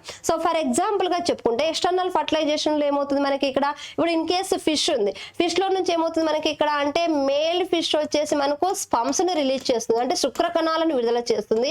అదే మనకు ఫీమేల్ వన్ ఏం చేస్తుంది ఎగ్స్ ని పెడుతుంది, గుడ్లను పెడుతుంది. ఇవన్నీ కూడా దేనిలోకి విడుదలవుతాయి మనకంటే వాటర్ లోకి విడుదలైపోతాయి. ఇవన్నీ ఇలా వాటర్ లోకి విడుదలైపోయి వాటర్ లో ఏం చేస్తాయి రెండిటి కలయిక అనేది జరుగుతుంది. ఈ రెండింటి కలయిక వాటర్ లో అంటే నీటిలో జరుగుతుంది. దాన్ని మనం ఏమంటాం ఎక్స్టర్నల్ ఫర్టిలైజేషన్ అని చెప్పేసి అంటాం. సేమ్ యాజ్ ఇక్కడ కూడా మనకు ఇకైనోడర్మేటాలు, ఇకైనోడర్మేటాలలో కూడా ఏమైపోతుంది మనకి ఇక్కడ అంటే they are showing the external fertilisation అండి. సో వీటిలో కూడా ఇకైనోడర్మేటాలో కూడా ఏమవుతుంది బాహ్య ఫలదీకరణ అనేది జరుగుతుంది. బాహ్య ఫలదీకరణ, ఎక్స్టర్నల్ ఫర్టిలైజేషన్ అనేది జరగడం అనేది జరుగుతుంది. ఓకే, సో ఇక్కడ మనకి నెక్స్ట్ చూసుకున్నట్లయితే రెప్టైల్స్ అండ్ బర్డ్స్ విషయానికి వచ్చేస్తే వీటిలో ఏమవుతుంది మనకి ఇక్కడ రెప్టైల్స్ అండ్ బర్డ్స్ సరీసృపాలు మరియు పక్షులలో వీటిలో మాత్రం ఏమవుతుంది ఇంటర్నల్ ఫర్టిలైజేషన్ అవుతుంది. ఇవి గుడ్లు పెట్టినా కానీ తల్లి యొక్క శరీరం లోపల ఇవి ఫలదీకరణ జరిగిన తర్వాత గుడ్లు పెట్టి ఆ గుడ్లు పొదిగిన తర్వాత పిల్ల జీవులు వస్తాయి. సో ఇక్కడ మనకి internal fertilisation reptiles and birds లో జరుగుతుంది. సో ఇది మనకు తర్వాత విషయానికి వచ్చేస్తే ఓవి పారాస్ చూసాం. తర్వాత ఏంటి మనకు వివి పారాస్. ఓకే, సో ఇక్కడ మనకు దీంట్లో ఏం చెప్పుకోవచ్చు ఇకైనోడర్మేటాస్ కూడా చెప్పవచ్చు. ఇకైనోడర్మేటాస్ అని చెప్పేసి నెక్స్ట్ ఇన్సెక్ట్స్ అని చెప్పేసి కీటకాలు. సో ఇవన్నీ కూడా ఏంటి మనకు గుడ్లు పెట్టేవిగా చెప్పుకుంటాం. నెక్స్ట్ వివి పారాస్ అంటే ఏంటి they can give direct birth, give the direct birth to young ones. నేరుగా పిల్ల జీవులను కంటే అటువంటి జీవులను ఏమని పిలుస్తాం మనం ఇక్కడ అంటే శిశోత్పాదకాలుగా పేర్కొంటాం. ఓకే, మరి ఈ శిశోత్పాదకాలకు ఎగ్జాంపుల్ గా ఏం చెప్పుకుంటాం మనము మమల్స్, క్షీరదాలని పేర్కొంటాం. క్షీరదాల అంటే ఏంటి feeding organisms are called the mammals, అంటే పాలిచ్చి పెంచే జీవులనంతా కూడా క్షీరదాలుగా పేర్కొనడం అనేది జరుగుతుందమ్మా. సో ఇవి మనకు క్షీరదాలు అంటే మనకేం చెప్పుకోవచ్చు cow, dog, cat, buffalo, horse, elephant, human beings వీళ్ళంతా కూడా మనకేంటి శిశోత్పాదకాలుగా చెప్పుకుంటాం. ఈ శిశోత్పాదకాల్లో కూడా ఏ టైప్ ఆఫ్ మధ్య అవుతుందంటే ఇంటర్నల్ ఫర్టిలైజేషన్ అంటే అంతర ఫలదీకరణ అనేది జరగడం అనేది జరుగుతుంది. సో ఇలా మనకేంటి ఓవి పారాస్ అండ్ వివి పారాస్ గా చెప్పుకుంటాం. సో వీటిలో మనకి మమెల్స్ లో కూడా వివి పారాస్ అని వచ్చింది కాబట్టి ఈ మమెల్స్ లో మాత్రం కొన్ని మనకి ఎక్సెప్షన్ ఉన్నాయి. అంటే కొన్ని క్షీరదారులు గుడ్లు పెట్టిన తర్వాత మనకి ఆ గుడ్లు పగిలిపోయి జీవులు అనేవి బయటకు వస్తాయి. ఏంటి మనకి ఇక్కడ అంటే ఓవి పారాస్ మమెల్స్ అంట. ఓవి పారాస్ మమెల్స్. మరి ఎవరు ఆ ఓవి పారాస్ మసలు అంటే అండోత్పాదక క్షీరదాలు. ఓవి పారాస్ మమెల్స్ అండోత్పాదక క్షీరదాలుగా వీటిని పేర్కొంటాం మనం ఇక్కడ అంటే ప్లాటిపస్ అండ్ ఎకిడ్నా. ప్లాటిపస్ మరియు ఎకిడ్నా ఇవి రెండు కూడా మనకి అండోత్పాదక క్షీరదాలు. ఇవి రెండు కూడా ఏం చేస్తాయి they can lay the eggs అండి. ఇవి గుడ్లను పెట్టే క్షీరదాలుగా పేర్కొంటాం. ఇవి ఎక్కువగా మనకు ఆస్ట్రేలియాలో నివసించడం అనేది జరుగుతుంది. సో ఇవి మనకు దీంట్లో ఇంకోటి మనకు ఫిష్ లో విషయానికి వచ్చేస్తే కూడా ఫిష్ లో కూడా ఏమవుతుంది మనకి ఇక్కడ అంటే సమ్ ఫిషెస్ లో షార్క్ ఫిష్ మేజర్ గా వచ్చేసి మనకి ఏం చెప్పుకుంటాం shark fish. Shark fish is the viviparous. ఇది గుడ్లను పెట్టదు, నేరుగా ఏం చేస్తుంది మనకి ఇది సో పిల్ల జీవులకు జన్మనివ్వడం అనేది జరుగుతుంది. ఇది వివిపారస్. వీటిలో జరిగే ఫలదీకరణ ఏంటి మనకి ఇక్కడ అంటే ఇంటర్నల్ ఫర్టిలైజేషన్ అవుతుంది. Internal fertilization. ఎందుకు internal fertilization? Shark is the cartilaginous. ఇది కార్టిలేజినస్ ఆర్గానిజం అంటే మృదులాస్థి జీవి. వీటిలో అంతా స్కెలిటన్ అంతా కూడా కార్టిలేజ్. అంటే మన శరీరంలో రెండు రకాల ఎముకలు ఉంటాయి. ఒకటి మెత్తటి ఎముక, రెండవది వచ్చేసి గట్టి ఎముక అని చెప్పేసి. సో మన శరీరంలో మెత్తటి ఎముకలంతా కూడా మన ముక్కు, నెక్స్ట్ తర్వాత మన చెవులు, తర్వాత రిబ్స్ అంటే మనకి ట్రాకియా, వాయునాళము, ప్రక్కటి ఎముకలు, వీళ్ళల్లో మనకి మెత్తటి ఎముకలు ఉండడం అనేది జరుగుతుంది. చూడండి ఇలా పెట్టుకుంటే మనం ఫోల్డ్ చేయగలుగుతున్నాం. నెక్స్ట్ నోస్ ఇలా వచ్చినప్పుడు చేస్తున్నాం. సో అలాగే సొర చేపలలో కూడా అస్థిపంజరం దేంతో ఏర్పడుతుంది అంటే కార్టిలేజ్, మృదులాస్థి చేత నిర్మితమై ఉంటుంది. ఈ మృదులాస్థి చేపలు నేరుగా పిల్ల జీవులకు జన్మనిస్తాయి. ఇవి గుడ్లను పెట్టవు. వీటిలో జరిగే ఫలదీకరణ, అంతర ఫలదీకరణ అనేది జరగడం అనేది జరుగుతుందమ్మా. సో ఇది మనకి ఎక్సెప్షన్ వస్తుంది. నెక్స్ట్ విషయానికి వచ్చేస్తే రెప్టైల్స్. రెప్టైల్స్ అంటే ఏం చెప్పుకున్నాం మనం? స్నేక్స్. ఓకే, పాములు అని చెప్పేసి అనుకుంటాం. నెక్స్ట్ బల్లులు అని చెప్పేసి అన్న. మరి ఈ స్నేక్స్ లో కూడా ఎవరు వస్తారు మనకి? ఎక్సెప్షన్ వచ్చేసి మనకి ఇక్కడ అంటే రస్సల్ వైపర్. రస్సల్స్ వైపర్ అంటే రక్త పింజర. ఈ రక్త పింజర అనేది ఏంటి మనకి ఇక్కడ అంటే స్నేక్. ఈ స్నేక్ రక్త పింజర అనేది ఇది ఏం చేస్తుంది మనకి ఇక్కడ అంటే it can give direct birth to the young ones. ఇది కూడా మనకు viviparous. It is not the oviparous. ఇది కూడా శిశోత్పాదక జీవిగా పేర్కొంటారు. సో అంటే మనకు ఫిషెస్ లో ఎక్సెప్షన్ ఎవరు వస్తున్నారు మనకి ఇక్కడ అంటే షార్క్ ఫిష్ వస్తుంది. సో మనకి పాములలో ఎక్సెప్షన్ ఎవరు వస్తున్నారు మనకి ఇక్కడ అంటే రస్సల్ వైపర్. ఇవి రెండు కూడా మనకు వివిపారస్. అదే క్షీరదాల్లో ఓవిపారస్ అంటే గుడ్లు పెట్టే క్షీరదాలు వచ్చేసి మనకు ప్లాటిపస్ అండ్ ఎకిడ్నాగా చెప్పుకోవడం అనేది జరుగుతుందమ్మా. సో ఇవి మనకి అండోత్పాదకాలు మరియు శిశోత్పాదకాలకు సంబంధించిన ఇన్ఫర్మేషన్ చూద్దాం. మనకి నెక్స్ట్ ఇక్కడ చూస్తే ఓకే, అన్ని ఎకైనోడర్మేటాలు శిశోత్పాదకాలు కాదు. ఇక్కడ మనకి అండోత్పాదకాలు. వీటిలో జరిగే ఫలదీకరణ ఏంటి? బాహ్య ఫలదీకరణ అనేది జరుపుకుంటుంది. ఓకే, మరి ఎకైనోడర్మేటాకి ఎగ్జాంపుల్ గా ఏం చెప్పుకుంటాం? Which one are the echinodermatas means? Echinodermata. ఎకైనోడర్మేటాకి ఎగ్జాంపుల్ గా ఏం చెప్పుకుంటాం మనం ఇక్కడ అంటే సీ స్టార్ లేదా సముద్ర నక్షత్రము అంటాం. Next brittle star, sea urchin, sea cucumber, సముద్రపు దోసకాయ, సముద్ర నక్షత్రము, నెక్స్ట్ బ్రిటిల్ నక్షత్రము, తర్వాత సీ అర్చిన్ అని సముద్రపు దోసకాయ అని చెప్పేసి ఇవి మనకు కొన్ని ఎగ్జాంపుల్స్ ఆఫ్ ద ఎకైనోడర్మేటాస్ అని చెప్పుకుంటామమ్మా. ఓకే, సో ఈ ఎకైనోడర్మేటా జీవులంతా కూడా మనకి ఏంటంటే దే ఆర్ ద ఇన్వర్టిబ్రేట్స్ అంటే అకశేరుకాలుగా చెప్పుకుంటాం. సో ఈ ఎకైనోడర్మేటాలలో మనకి ఒక ప్రత్యేకమైన వ్యవస్థ ఉంటుంది. ఏంటి మనకంటే they have the water vascular system. They have water vascular system అంటే మనకు జల ప్రసరణ వ్యవస్థను కలిగి ఉంటాయి. దీన్ని మనం ఆంబులేక్రల్ వ్యవస్థ అని కూడా పిలుస్తాం. ఎకైనోడర్మేటా జీవులలో జల ప్రసరణ వ్యవస్థ లేదా ఆంబులేక్రల్ వ్యవస్థ అనేది ఉంటుంది. సో ఈ వాటర్ వాస్కులార్ సిస్టమ్ పని ఏంటంటే it is involve for the movement, చలనానికి సహాయపడుతుంది. నెక్స్ట్ ఇంకా ఫీడింగ్ చేయడానికి అంటే ఆహార సేకరణకు ఉపయోగపడుతుంది. Next it is involved in the respiration, శ్వాసక్రియకు సహాయపడుతుంది. It is involved in the circulation, ప్రసరణకు అంటే ఆహార పదార్థాల న్యూట్రిషన్స్ వాటిని పోషక పదార్థాల రవాణాకు సహాయపడుతుంది. Next it is involved in the excretion, విసర్జనలో కూడా సహాయపడుతుంది. సో ఇలా మనకు జల ప్రసరణ వ్యవస్థ లేదా ఆంబులేక్రల్ వ్యవస్థ అనేది చలనానికి, ఆహార సేకరణకు, శ్వాసక్రియకు, రవాణాకు, విసర్జనలో సహాయపడడానికి ఈ ఎకైనోడర్మేటా జీవులలో ఎవరు ఉంటారు మనకి ఇక్కడ అంటే వాటర్ వాస్కులార్ సిస్టమ్ అనేది ఉంటుందమ్మా. ఓకే, నెక్స్ట్ తర్వాత చూద్దాం. గుండటి పురుగులకు ప్రసరణ వ్యవస్థ ఉండదు. Round worms has the no circulatory systems. Yes, ఇది మనకేమవుతుంది? కరెక్ట్ వన్ అవుతుంది. So round worms are belongs to the nematoda. They are belongs to the nematoda. అంటే నిమాటి హెల్మింథిస్ ఆర్గానిజమ్స్ అని చెప్పేసి. నిమాటి హెల్మింథిస్ ఆర్గానిజం కి సంబంధించినవి రౌండ్ వామ్స్. వీటిని మనం ఆస్కారిస్ అండ్ యూకరేరియా కింద మనకి ఈ రౌండ్ వామ్స్ నిమెటోడా జీవులు నిమాటి హెల్మింథిస్ జీవులకు ఉదాహరణలుగా చెప్పుకుంటాం. సో ఈ రౌండ్ వామ్స్ లలో అంటే నిమెటోడాకు సంబంధించిన జీవులలో మనకి ఎవరు ఉన్నారు మనకి ఇక్కడ అంటే the circulatory system is absent. Respiratory system కూడా ఆబ్సెంట్ ఉంది. అంటే శ్వాస వ్యవస్థ నెక్స్ట్ సర్క్యులేటరీ ప్రసరణ వ్యవస్థ అనేది ఆబ్సెంట్ అవుతుందండి. సో మరి ఇక్కడ న్యూట్రిషన్స్ కానివ్వండి గ్యాసెస్ రవాణా ఎలా జరుగుతుంది మనకి ఇక్కడ అంటే త్రూ బాడీ ఫ్లూయిడ్ వల్ల అవుతుంది.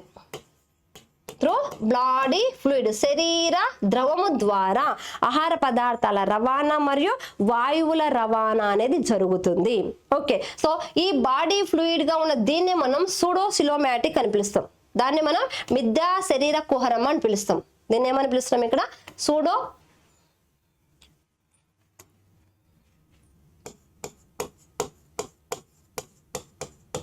సిలోమాటిక్ ఫ్లూయిడ్ అని. విద్యా శరీర కుహర ద్రవము ద్వారా ఆహార పదార్థాల రవాణా మరియు వాయువుల రవాణా అనేది జరుగుతుందండి. So next in Boney fishes swim bladder is usually present. Next అస్థి చేపలలో వాయు మూత్రాశయము లేదా వాయు కోశము సాధారణంగా మనకు ఉంటుంది. ఎస్, ఇక్కడ మనకి బోనీ ఫిషెస్ ఇందాక చెప్పుకున్నాం. షార్క్ ఫిష్ కాకుండా మిగిలినవన్నీ కూడా ఏంటి మనకు అస్థి చేపలు అని చెప్పేసి. ఈ అస్థి చేపలలో ఇప్పుడు చేపలు అనేవి ఏమవుతున్నాయి నీటిలో ఈదుతుంటాయి కదా. నీటిలో ఈదడానికి వాటి కోసం ఎవరు మనకి ఇక్కడ అంటే వాజాలు ఫిన్స్ అనేవి ఉంటాయి. లోపల అవి నీటిలో మునిగిపోకుండా పైన తేలడానికి ఈజీగా ఉండడానికి వీటిలో మనకి స్విమ్ బ్లాడర్స్ అనేవి ఉంటాయండి. అంటే ఈ స్విమ్ బ్లాడర్స్ పని ఏంటి మనకంటే తక్కువ శక్తిని వినియోగించుకొని నీటిలో ఈజీగా మనకి ఏమవుతున్నాయి సులభంగా పైకి తేలడానికి సహాయపడడం అనేది జరుగుతుంది. ఓకే, సో ఇలా ఈజీగా బయాన్స్ అవ్వడానికి వీటిలో ఏమున్నాయి మనకు the swim fishes bony fishes having the swim bladder. So for easily swimming or easily buoyance అని చెప్పేసి అంటే బయటికి మనకు తేలడానికి ఈజీగా మనకి ఉపయోగపడేవి స్విమ్ బ్లాడర్స్ అనేవి ఉంటాయి. ఎస్, ఇది మనకు కరెక్టే. In cartilaginous fishes fertilisation is internal. Yes, ఇందాక మనం చెప్పుకున్నాం.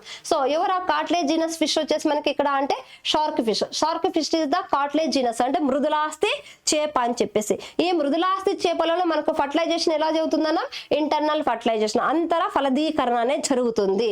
సో ఇక్కడ మనకి ఇది ఇచ్చాడు.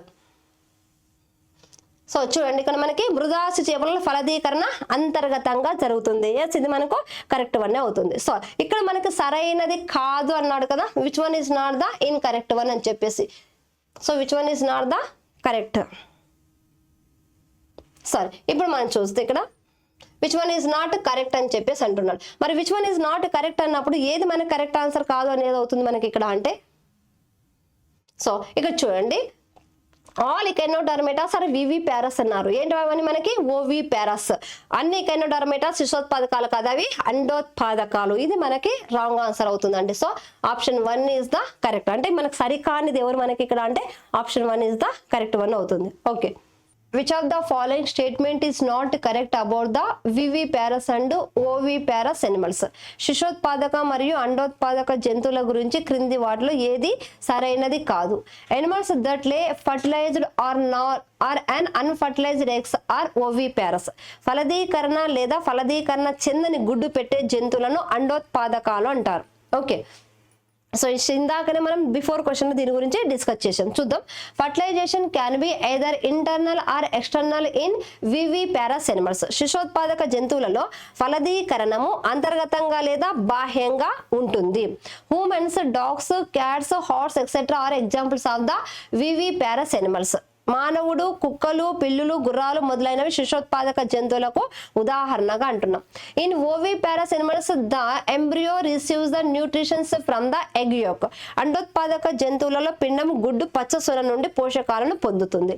సో మనకి ఇక్కడ ఏం చేస్తున్నాడు, which one of the following statement is not correct అన్నాడు కదా.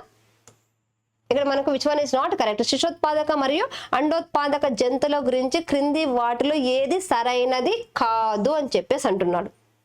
ఏది సరైనది కాదు అని చెప్పేసి అన్నాడు. సరే, మనకి ఇక్కడ చూస్తే బిఫోర్ క్వశ్చన్ లో మనం డిస్కస్ చేసుకున్నాం. ఏం డిస్కస్ చేసుకున్నాం బిఫోర్ క్వశ్చన్ లో? మనకి ఇక్కడ ఓవి ప్యారస్ అంటే ఏంటి, వివి ప్యారస్ అంటే ఏంటి, అసలు ఏం జరుగుతుంది ఏంటి అని చూసుకున్నాం కదా. సో ఇక్కడ మనకు ఓవి ప్యారస్ అంటే అండోత్పాదకాలు, నెక్స్ట్ శిశోత్పాదకాలు అని చెప్పేసి అన్నా. అండోత్పాదకాలకు ఎగ్జాంపుల్ గా fish, frog, reptiles and birds అని చెప్పేసి అన్నా. అదే వివి ప్యారస్ లో ఏం చెప్పుకున్నాం, మామెల్స్ అన్నా. అంటే మనకు అండోత్పాదకాల్లో చేపలు, కప్పలు, సరీసృపాలు మరియు పక్షులు ఉదాహరణలుగా చెప్పుకుంటే, సో శిశుత్పాదకాలలో క్షీరదాలను ఉదాహరణలుగా చెప్పుకున్నాం కదా. సో ఇక్కడ మనకేం చేస్తున్నాడు, ఇక్కడ క్వశ్చన్ చూస్తే మనకి animals that lay fertilized or unfertilized eggs are oviparous, ఫలదీకరణము లేదా ఫలదీకరణం చెందని గుడ్లు పెట్టే జంతువులు అండోత్పాదకాలు అంటున్నాడు. కరెక్టే కదా. మనకి ఇక్కడ కొన్నిట్లో ఫలదీకరణ ఏమో బాహ్య ఫలదీకరణ జరుగుతుంది, కొన్నిట్లో అంతర ఫలదీకరణ జరుగుతుంది అన్నాం. ఫిష్ అండ్ ఫ్రాగ్స్ వీటిలో చూస్తే మనకి ఎక్స్టర్నల్ ఫర్టిలైజేషన్ అవుతుంది. అదే రెప్టైల్స్ అండ్ బర్డ్స్ లో చూస్తే ఏమవుతుంది, ఇంటర్నల్ ఫర్టిలైజేషన్. ఇక్కడ ఫలదీకరణ జరగలేదు, ఇక్కడ ఫలదీకరణ జరిగిన తర్వాత గుడ్లు పెడుతున్నాయి. సో ఫలదీకరణ చెంది గుడ్లు పెట్టిన తర్వాత ఆ గుడ్లు హ్యాచ్ అయిపోయి అంటే పొదిగి వాటి నుంచి పిల్ల జీవులు రావడం అనేది జరుగుతుంది. సో కాబట్టి ఇవి ఏం చేస్తున్నాయి, మనకి ఎక్స్టర్నల్ ఫర్టిలైజేషన్. ఇవి రెండు కూడా మనకి ఏం చెప్పుకున్నాం, దీంట్లో ఇంటర్నల్ ఫర్టిలైజేషన్ అవుతుంది. అంటే అంతర ఫలదీకరణ అనేది జరుగుతుంది. అంటే ఫలదీకరణం చెందిన గుడ్లను పెట్టేవి మనకి ఎవరవుతున్నారు, ఓవిపారస్ అండోత్పాదకాలుగా అవుతున్నాయి. సో సెకండ్ వన్ చూద్దాం. సెకండ్ వన్ లో ఏం చేస్తుంది, fertilization can be either internal or external in the viviparous animals. శిశుత్పాదక జంతువులలో ఫలదీకరణ అంతర్గతంగా లేదా బాహ్యంగా జరుగుతుంది. శిశుత్పాదక జీవులలో ఫలదీకరణ అనేది ఇంటర్నల్ ఫర్టిలైజేషన్ అవుతుందని చెప్పా. ఇక్కడ ఎక్స్టర్నల్ ఫర్టిలైజేషన్ అవుతుంది, అంతర ఫలదీకరణ మాత్రమే జరుగుతుంది, మనకు బాహ్య ఫలదీకరణ అనేది జరగదు. సో వివిపారస్ లో మనకేమవుతుంది, డైరెక్ట్ వర్తిస్తున్న వీటిలో జరిగేది ఏంటంటే ఇంటర్నల్ ఫర్టిలైజేషన్, అంతర ఫలదీకరణ, బాహ్య ఫలదీకరణ జరగదు. ఫలదీకరణ కూడా ఎక్కడ అవుతుంది, the internal fertilization is occur in the fallopian tubes. Fallopian tube.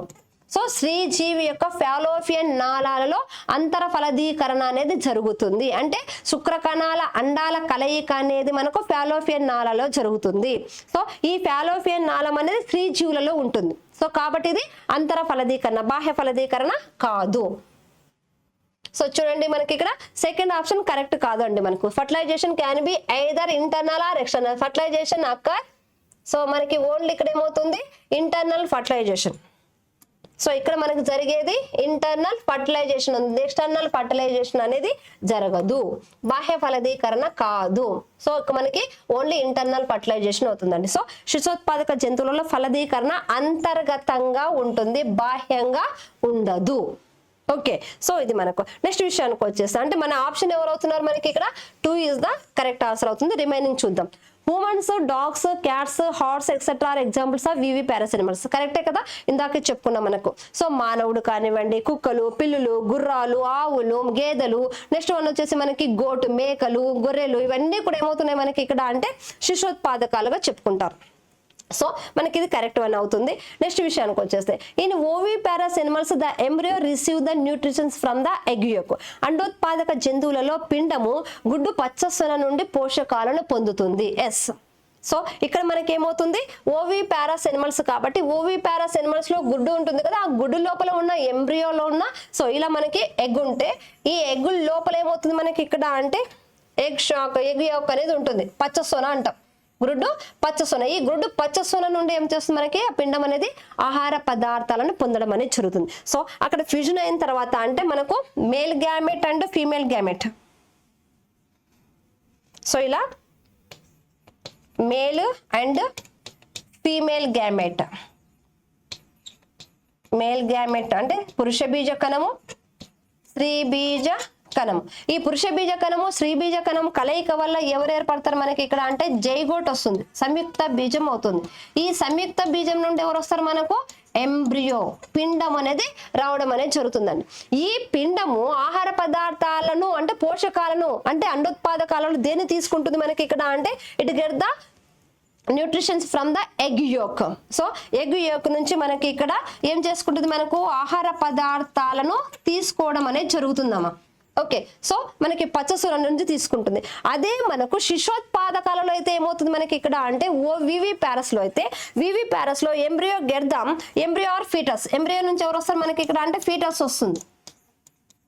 భ్రూణం అనేది ఈ భ్రూణం అనేది రావస్తుంది, పిండం నుంచి భ్రూణం అనేది రావడం అనేది జరుగుతుంది. ఫీటస్ ఇక్కడ ఇదేం చేస్తుంది, the foetus get the nutritions from the placenta లేదా మదర్ నుంచి, అంటే మదర్ తీసుకున్న ఫుడ్ నుంచి అంతా కూడా జరాయువు ద్వారా ఆహార పదార్థాలను తీసుకుంటుంది.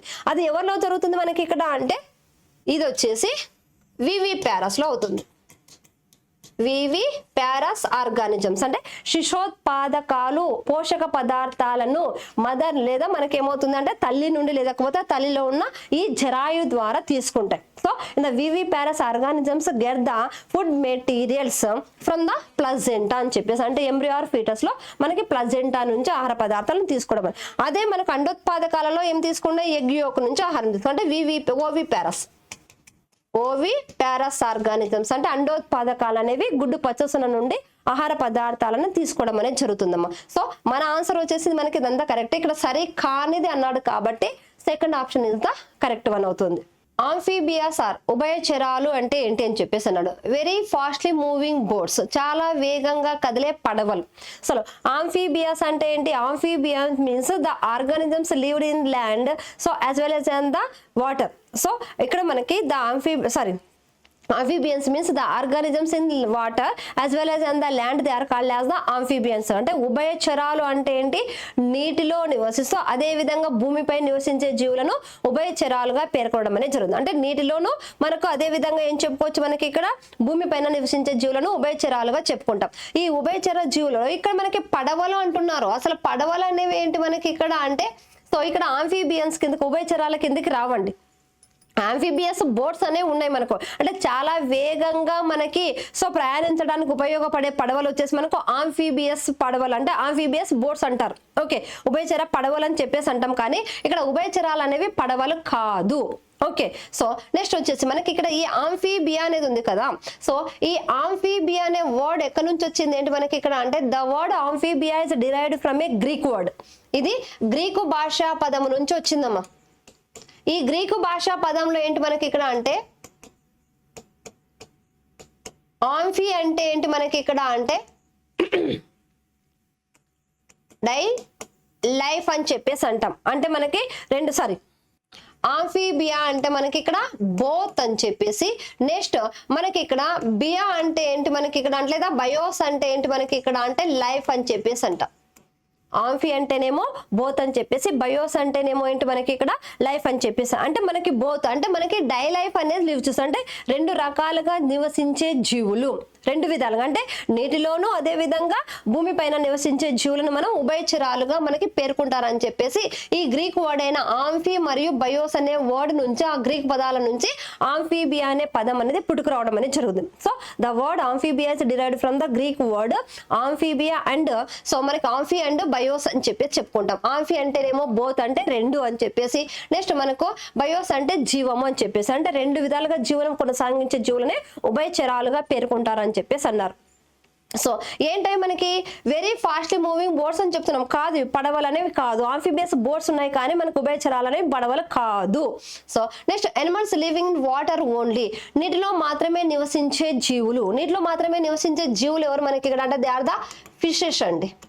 చేపలు అనేవి నీటిలో మాత్రమే నివసించే జీవులుగా పేర్కొంటాం. ఉభయచరాలు నేలపైన కూడా నివసిస్తాయి. Next animals lived on the land only భూమిపైన మాత్రమే నివసించే జీవులు. భూమిపైన నివసించే జీవులు ఎవరు మనకి ఇక్కడ అంటే దే ఆర్ ద మమల్స్ క్షీరదాలుగా పేర్కొంటాం. ఎవరు వస్తారు మనకి ఇక్కడ?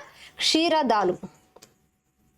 క్షీరదాలు అనేవి మనకు భూమిపైన నివసించే జీవులు. ఇందాక చెప్పుకున్నాం పాలిచ్చే జీవులను అంతా ఏమని చెప్పుకుంటాం? క్షీరదాలుగా పేర్కొంటాం. Next animals living equal in water and land both నీటిలో మరియు భూమిపై సమానంగా నివసించే జీవులనే మనకు ఉభయచరాలుగా పేర్కొంటాం. ఎస్, మనకు ఆప్షన్ ఏమవుతుంది? Fourth option is the correct one అవుతుందండి. సో మీకు ఇక్కడ నీటిలో మరియు భూమిపై సమానంగా నివసించే ఈ ఉభయచరాలకు ఎగ్జాంపుల్ గా ఏం చెప్పుకుంటాం మనం ఇక్కడ అంటే examples are the frogs. So మనకేం చెప్పుకుంటాం? ఫ్రాగ్స్ అంటే కప్పలు అని చెప్పుకుంటాం. నెక్స్ట్ వచ్చేసి సాలమాండర్. ఓకే, సో సాలమాండర్ కప్పలు మరియు సాలమాండర్ అనేది సాలమాండర్ అంటే మనకు నలికిరి అని చెప్పేసి అంటామమ్మా. ఈ నలికిరి అనేది మనకి ఏంటంటే చిన్నలాగా మనకు మనకి ఏంటిది ఒక పాము పిల్లలాగా చిన్నగా ఉంటుంది. సో మనకి రెడ్డిస్ బ్లాక్ కలర్ గా ఉండి ఇలా నలికిరి అనేది ఉంటుంది సాలమాండర్. సో ఈ మన కప్పలు సాలమాండర్ అనేవి ఉభయచరాలకు ఎగ్జాంపుల్ గా చెప్పుకుంటాం. మీకు డౌట్ రావచ్చు, ఏమని చెప్పుకోవచ్చు? మనకి ఇప్పుడు క్రొకడైల్ ఉంది. సో ఇక్కడ క్రొకడైల్. సో నెక్స్ట్ విషయానికి వచ్చేసి మనకు టార్టాయిస్. సో మరి ఇవి కూడా మనకి నీటిలోనూ అదే విధంగా మనకి భూమిపైన నివసిస్తాయి కదా అని చెప్పేసి డౌట్ రావచ్చు. సో ఇవేంటి మనకు crocodile and tortoise both are the reptiles. Both are reptiles అని చెప్పేసి అంటాం. ఓకే, సో అంటే సరీసృపాలుగా పేర్కొంటాం. మరి వాటిని ఎందుకు ఉభయచరాలుగా అంటే ఉభయచరాలు మేజర్ గా తీసుకుంటే ఉభయచరాలు అనేవి మనకు animals living equal in water. ఎందుకు మనకి ఇవి నీటి పైన డిపెండ్ అవుతున్నాయి ఏంటి మనకి ఇక్కడ అంటే సో ఫర్ ద రిప్రొడక్షన్, ప్రత్యుత్పత్తి కోసము వీటికి నీరు అనేది చాలా అవసరము.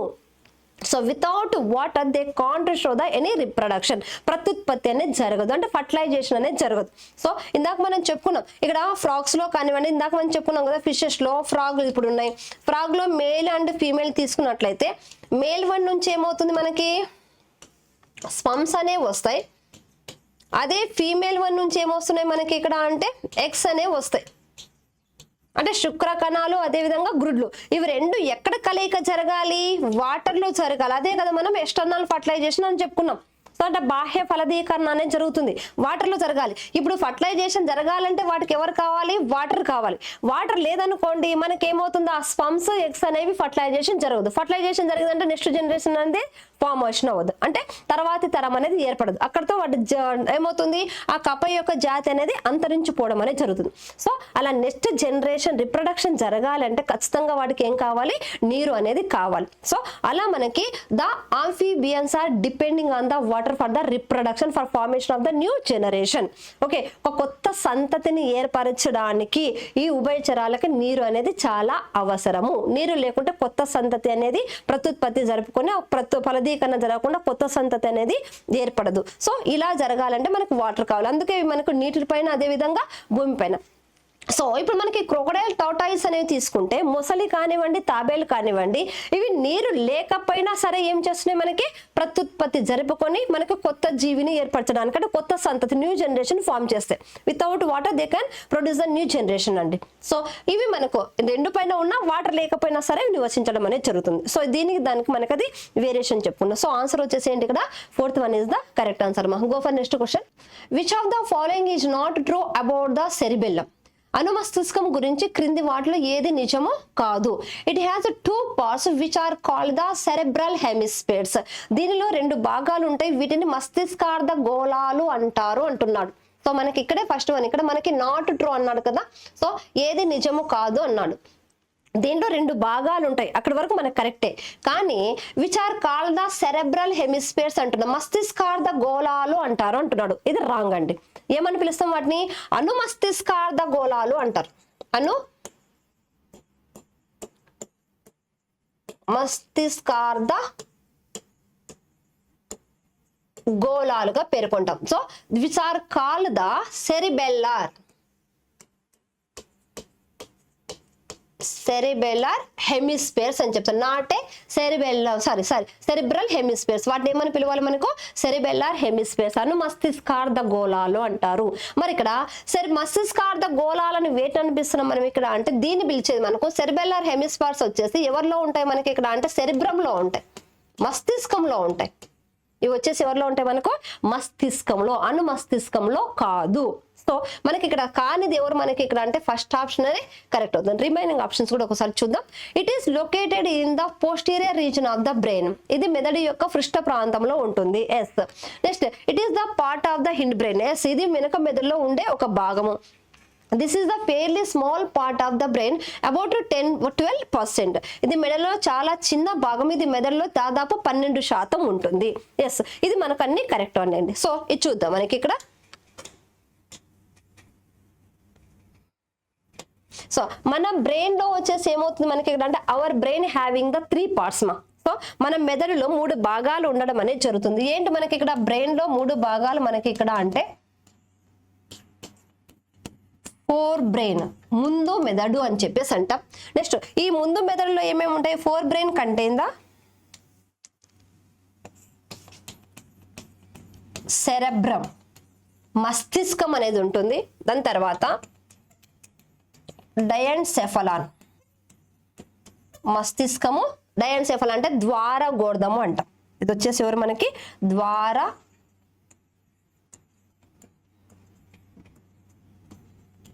గోర్ధము అని చెప్పేసి. ఓకే, సో నెక్స్ట్ దీని తర్వాత వచ్చేసి ఎవరు ఉంటారు మనకి ఇక్కడ అంటే మిడ్ బ్రెయిన్, మధ్య మెదడు అనేది ఉంటుంది. ఈ మధ్య మెదడులో వచ్చేసి ఏమవుతున్నాయి మనకి ఇక్కడ అంటే optic and optic and auditory lobes అనేవి ఉంటాయి. ఓకే, ఆప్టిక్ అండ్ ఆడిటరీ అంటే మనకేంటి మధ్య మెదడు లోపల మనకి ఆప్టిక్ అంటే విజన్ అండ్ హియరింగ్ పర్పస్ గా ఇన్వాల్వ్మెంట్ అవి. అంటే ఆప్టిక్ అనేది ఏంటంటే విజన్, మన కంటి చూపుకి సంబంధించిన, అంటే మన చూపుకు. ఓకే, అదేవిధంగా ఆడిటరీ అంటే ఏంటి మనకంటే హియరింగ్ పర్పస్ గా, విజన్ అంటే హియరింగ్ పర్పస్, వినడానికి మనం చూడడానికి సహాయపడే మెదడు ఎవరు మనకి ఇక్కడ అంటే మధ్య మెదడుగా పేర్కొనడం అనేది జరుగుతుంది. అదే మనకి చూస్తే హిండ్ బ్రెయిన్, వెనుక మెదడు. మరి ఈ వెనుక మెదడులో ఎవరు ఉంటారు మనకి ఇక్కడ అంటే hind brain contain the cerebellum, అను మస్తిష్కం అనేది ఉంటుంది. సో దీంతో పాటు ఇంకా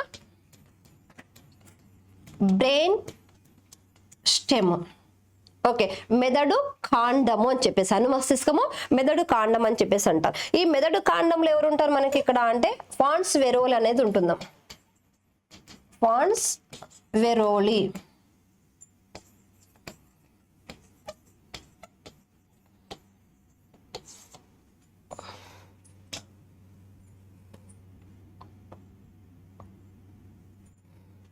సో ఇలా మనకు ఫాన్స్ వెరోలిని, నెక్స్ట్ వచ్చేసి ఇంకా మెడ్యులా అబ్లాంగేటా, మెడులా ఆబ్లాంగేటా అంటే మధ్యాముఖం అనేవి ఉంటాయి. సో ఇలా మనకి దీంట్లో ఇక్కడ ఇచ్చిన వాటిలో ఏమవుతుంది, ఇక్కడ మనకి ఇది వెనుక మెదడులో ఒక భాగం అన్న, హిండ్ బ్రెయిన్ లో ఒక భాగమే కదా మనకి ఇది. సో ఇది మనకు కరెక్ట్ అంటుంది. ఇది మెదడు యొక్క పృష్ఠ ప్రాంతంలో ఉంది అంటున్నాడు. సో ఇక్కడ మనం చూస్తే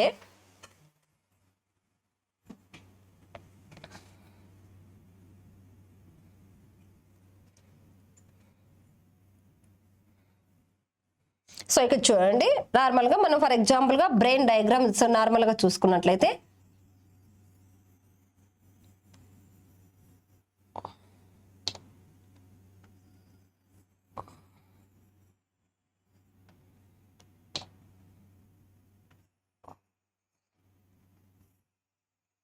సో ఇలా మనకు మెదడు భాగం తీస్తే, మెదడు భాగంలో అతి పెద్ద భాగంగా దేన్ని పేర్కొంటాం మనం ఇక్కడ అంటే సెరిబ్రమ్ ని పేర్కొంటాం. ఇదంతా కూడా మనకేంటి సెరిబ్రమ్ అంటే మస్తిష్కంగా పేర్కొంటాం. ఇది వచ్చేసి మస్తిష్కం. ఈ మస్తిష్కంలో కూడా 2 సమభాగాలుగా విభజించబడుతుంది, 2 సమాన అర్ధ భాగాలుగా. So cerebrum is divided into 2 equal hemispheres అండి, 2 మస్తిష్కార్ధ గోళాలుగా విడిపోతుంది. దాన్ని మనం సెరిబ్రల్ హెమిస్ఫియర్ అంటాం. సో ఇది వచ్చేసి మనకేంటి రైట్ సెరిబ్రల్ హెమిస్ఫియర్ అని, ఇది వచ్చేసి లెఫ్ట్ సెరిబ్రల్ హెమిస్ఫియర్ అని చెప్పేసి, కుడి మస్తిష్కార్ధ గోళము ఎడమ మస్తిష్కార్ధ గోళం అని చెప్పేసి 2 భాగాలుగా విభజించబడుతుంది. నెక్స్ట్ ఈ భాగం వచ్చేసి ఏంటంటే దిస్ ఈస్ ద సెరిబెల్లం, ఇది అను మస్తిష్కంగా పేర్కొంటాం. ఈ అను మస్తిష్కంలో కూడా ఏమవుతుంది మనకి ఇక్కడ it also divided into 2 equal hemispheres గా విడుతుంది. సో ఇది కూడా మనకు 2 సమాన అర్ధ భాగాలుగా విడిపోవడం అనేది జరుగుతుంది. వీటిని మనం ఏమని చెప్పుకుంటున్నాం, సెరిబ్రల్ హెమిస్ఫియర్స్ అంటాం. ఏమన్నా వాటిని సెరిబ్రల్, ఇక్కడ మనకి రైట్ సెరిబ్రల్ హెమిస్ఫియర్ అని, ఇక్కడ కూడా మనకు లెఫ్ట్ సెరిబ్రల్ హెమిస్ఫియర్. అంటే సో మనకి కుడి అనుమస్తిష్కార్ధ గోళము, ఎడమ అనుమస్తిష్కార్ధ గోళము.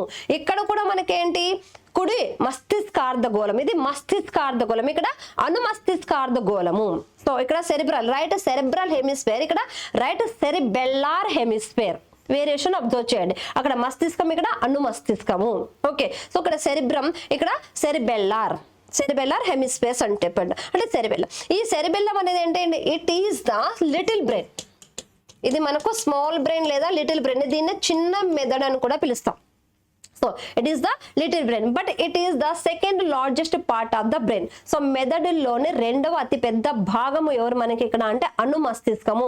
దీన్ని చిన్న మెదడుగా పేర్కొంటారు. అతి పెద్ద భాగం మెదడులో అంటే అతి పెద్ద భాగం, which one is the largest part of the brain అంటేనేమో సెరిబ్రమ్ అని చెప్పేసి అంటాం. Which one is the second largest part of the brain అంటేనేమో సెరిబెల్లం అని చెప్పేసి అంటాం. మెదడులో అతి పెద్ద భాగంగా మస్తిష్కాన్ని, మెదడులో 2వ అతి పెద్ద భాగంగా అను మస్తిష్కాన్ని పేర్కొంటారు. ఓకే, సో మనకి ఇది సెరిబెల్లం, ఇది చిన్న మెదడుగా పేర్కొంటాం. దీని పని ఏంటి, the cerebellum is involve for so maintenance are regulating the body equilibrium. Body equilibrium ను మెయింటైన్ చేస్తుంది. అంటే బాడీ ఈక్విలిబ్రియం అంటే ఏంటి, బాడీ బ్యాలెన్స్, శరీర సమతా స్థితిని నియంత్రించును. అంటే మన శరీరం భూమి పైన మన శరీర కండరాల కదలిక. సో మనం ఏ పని చేయాలన్నా, మనం నడుచుకుంటూ పోవాలన్నా, మనం కింద ఉన్న వస్తువును పైకి లేపాలన్నా, మనం రాయాలన్నా, కూర్చోవాలన్నా, ఇవన్నీ కూడా ఎవరి కంట్రోల్లో ఉంటాయి మనకి ఇక్కడ అంటే, సో ఇక్కడ సెరిబెల్లంలో అంటే అనుమస్తిష్కం యొక్క కంట్రోల్లో ఉండడం అనేది జరుగుతుంది. దీన్ని మనం బాడీ ఈక్విలిబ్రియం ఆర్ బ్యాలెన్స్ అని చెప్పేసి అంటాం. ఇది మనకి ఏంటంటే మూమెంట్ కోసం, శరీర కండరాల కదలికల కోసము ఉపయోగపడడం అనేది సెరిబెల్లం చేస్తుందమ్మా. నెక్స్ట్ తర్వాత వచ్చేసి ఏం చేస్తున్నాం మనం ఇక్కడ బ్రెయిన్ స్టెమ్ లో ఫ్యాన్స్ వెరోలి అండ్ మెడులా అబ్లాంగేటా అంటున్నాం. ఫ్యాన్స్ వెరోలి అనేది ఎక్కడ ఉంటుంది మనకి ఇక్కడ అంటే ఫ్యాన్స్ వెరోలి ఇక్కడ ఉంటుంది. ఇక్కడ ఫ్యాన్స్ వెరోలి అనేది ఉంటుంది. This is the pons varolii. ఈ ఫ్యాన్స్ వెరోలి పని ఏంటి? రేట్ ఆఫ్ రెస్పిరేషన్ ను కంట్రోల్ చేస్తుంది. It controlling the rate of respiration. శ్వాసక్రియ రేటుని నియంత్రించును. శ్వాసక్రియ రేటును అంటే శ్వాసక్రియ రేట్ అంటే ఏంటి? Inhalation and exhalation of the air per minute is called as the rate of respiration. ఒక నిమిష కాలంలో జరిపే ఉచ్ఛ్వాస నిశ్వాసాల ప్రక్రియనే శ్వాసక్రియ రేటు అంటాం. అంటే ఒక వ్యక్తి ఒక నిమిష కాలంలో ఎన్నిసార్లు లోపలికి గాలి పీల్చుకుంటున్నాడు, ఎన్నిసార్లు గాలి బయటికి వదులుతున్నాడు చెబితే దాన్ని ఏమంటాం? శ్వాసక్రియ రేటుగా పేర్కొనడం అనేది జరుగుతుందండి. సో ఇలా శ్వాసక్రియ రేటును నియంత్రించే భాగం ఏంటి మనకి ఇక్కడ అంటే ఫ్యాన్స్ వెరోలి. దీని తర్వాత ఇక్కడ ఉన్న ఈ పార్ట్ ఏంటంటే this is the medulla oblongata, మధ్యముఖంగా పేర్కొనడం అనేది జరుగుతుంది. ఈ మధ్యముఖం అనేది ఎలా ఎక్స్టెండ్ అవుతుంది? The medulla oblongata is extended to spinal cord. ఇది వెన్నుపాముగా మనకు బయలుదేరడం అనేది జరుగుతుంది. సో ఇలా మనకు మెదడులో భాగం. సో ఇది మనకి ఇక్కడ ఇది ఇచ్చింది. ఇక్కడ ఇది మెదడులో చాలా చిన్న భాగం, లిటిల్ బ్రెయిన్ అని చెప్పేసి అంటున్నాం. ఇది మెదడులో దాదాపు ఎంత శాతం ఉంటుంది మనకంటే 12% అనేది ఉంటుంది. 10 నుండి 12% ఉంటుంది. 12% అని కాదు, 10 to 12% వరకు మనకి ఈ అనుమస్తిష్కం ఉండడం అనేది జరుగుతుందమ్మా. సో ఇది కూడా మన కరెక్ట్ స్టేట్మెంట్. ఇది మెదడులో వెనక భాగం, హిండ్ బ్రెయిన్ లో ఉంది. సో నెక్స్ట్ విషయానికి వచ్చేస్తే ఇది మెదడు యొక్క పృష్ఠ ప్రాంతంలో ఉంటుంది అంటున్నాడు. So it is located in the posterior region of the brain. Yes కదా. ఇప్పుడు మనకి ఏమవుతుంది? It is posterior. Anterior part లోనేమో సెరిబ్రమ్ ఉంటుంది. పోస్టీరియర్ పార్ట్ లో ఎవరు ఉంటారు మనకి ఇక్కడ అంటే సెరిబెల్లం అనేది ఉండడం అనేది జరుగుతుందమ్మా.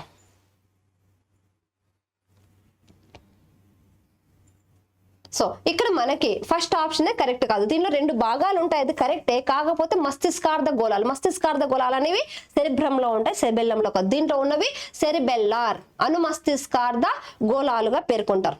దీంట్లో ఎవరున్నారు మనకి ఇక్కడ అంటే అనుమస్తిష్కార్ధ గోళాలు ఉండడం అనేది జరుగుతుంది. సో మనకి ఇక్కడ సెరిబ్రంలో కాదు.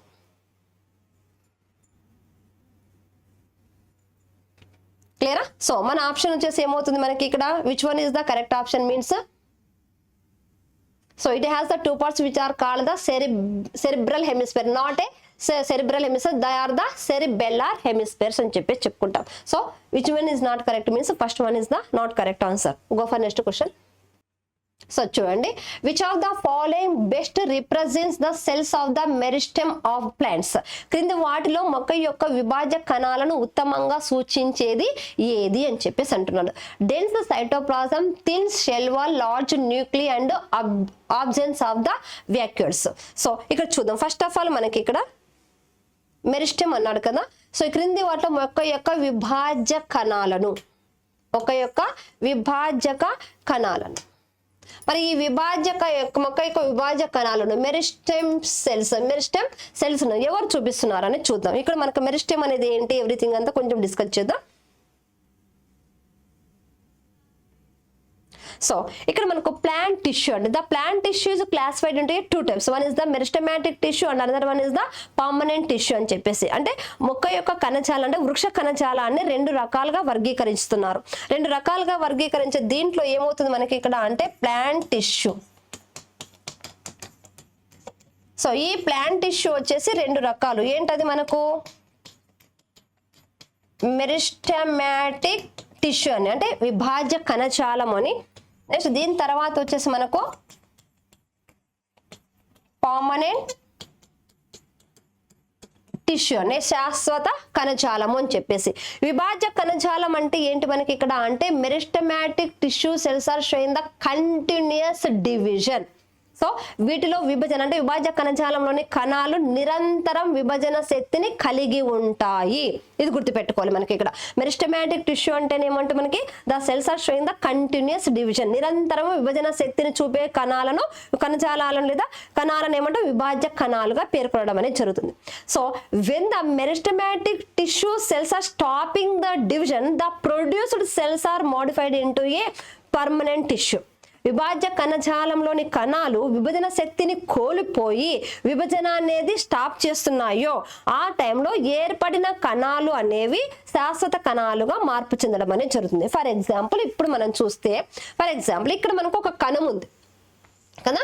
ఈ కణం అనేది ఏమవుతుంది, నిరంతరం విభజన చెందుతుంది. అది విభజన చెంది ఏం చేస్తుంది, మనకి ఇక్కడ 2 కణాలను ఏర్పరిచింది.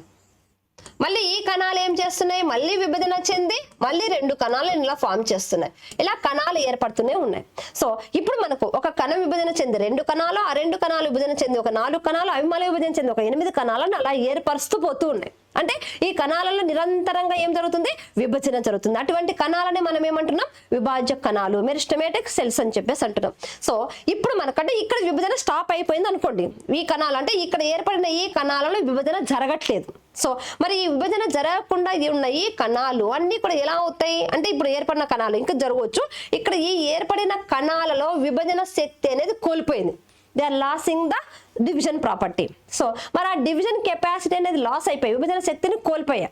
సో ఇలా కోల్పోయిన ఈ కణాలన్నీ కూడా ఎలా మార్పు చెందుతున్నాయి, పర్మనెంట్ టిష్యూగా, శాశ్వత కణజాలాలుగా మార్పు చెందడం అనేది జరుగుతుందమ్మా. సో నిరంతరం విభజన జరుగుతుంటేనేమో విభాజ్య కణాలు, అక్కడ నుండి ఏర్పడ్డ కణాలు when they are loss the division capacity they are modify into a permanent tissue cells. So విభజన శక్తిని కోల్పోయిన ఉత్పత్తి అయిన కణాలన్నీ కూడా శాశ్వత కణాలుగా మార్పు చెందడం అనేది జరుగుతుంది. సో మరి ఈ మెరిస్టమాటిక్ టిష్యూలో ఏమవుతుంది మనకి ఇక్కడ అంటే ఫర్ ఎగ్జాంపుల్ ఇక్కడ మనం చూస్తే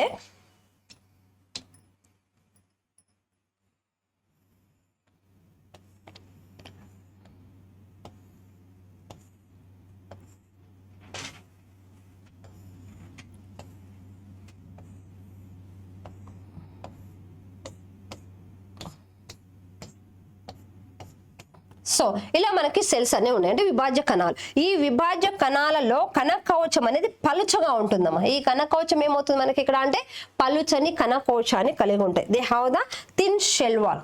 ఇది వచ్చేసి మనకు సెల్ వాల్. కణ కవచము, కణ కవచం ఎలా ఉంటుంది, పలుచని కణ కవచము, థిన్ షెల్ వాల్ అనేది ఉంటుంది. థిన్ షెల్ వాల్ ఉన్న దీని లోపల ఏముంటుంది మనకి ఇక్కడ అంటే డెన్సిటీ సైటోప్లాజం, సాంద్రత కలిగిన కణ ద్రవ్యం అనేది ఉంటుంది. ఇలా కణ ద్రవ్యం అనేది ఉంటుంది. ఇదేంటి, దిస్ ఈస్ ద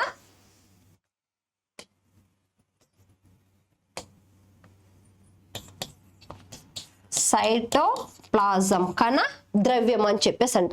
ఈ కణ ద్రవ్యంలో మధ్యన ఏముంటుంది మనకి ఇక్కడ అంటే కేంద్రకం అనేది ఉంటుంది.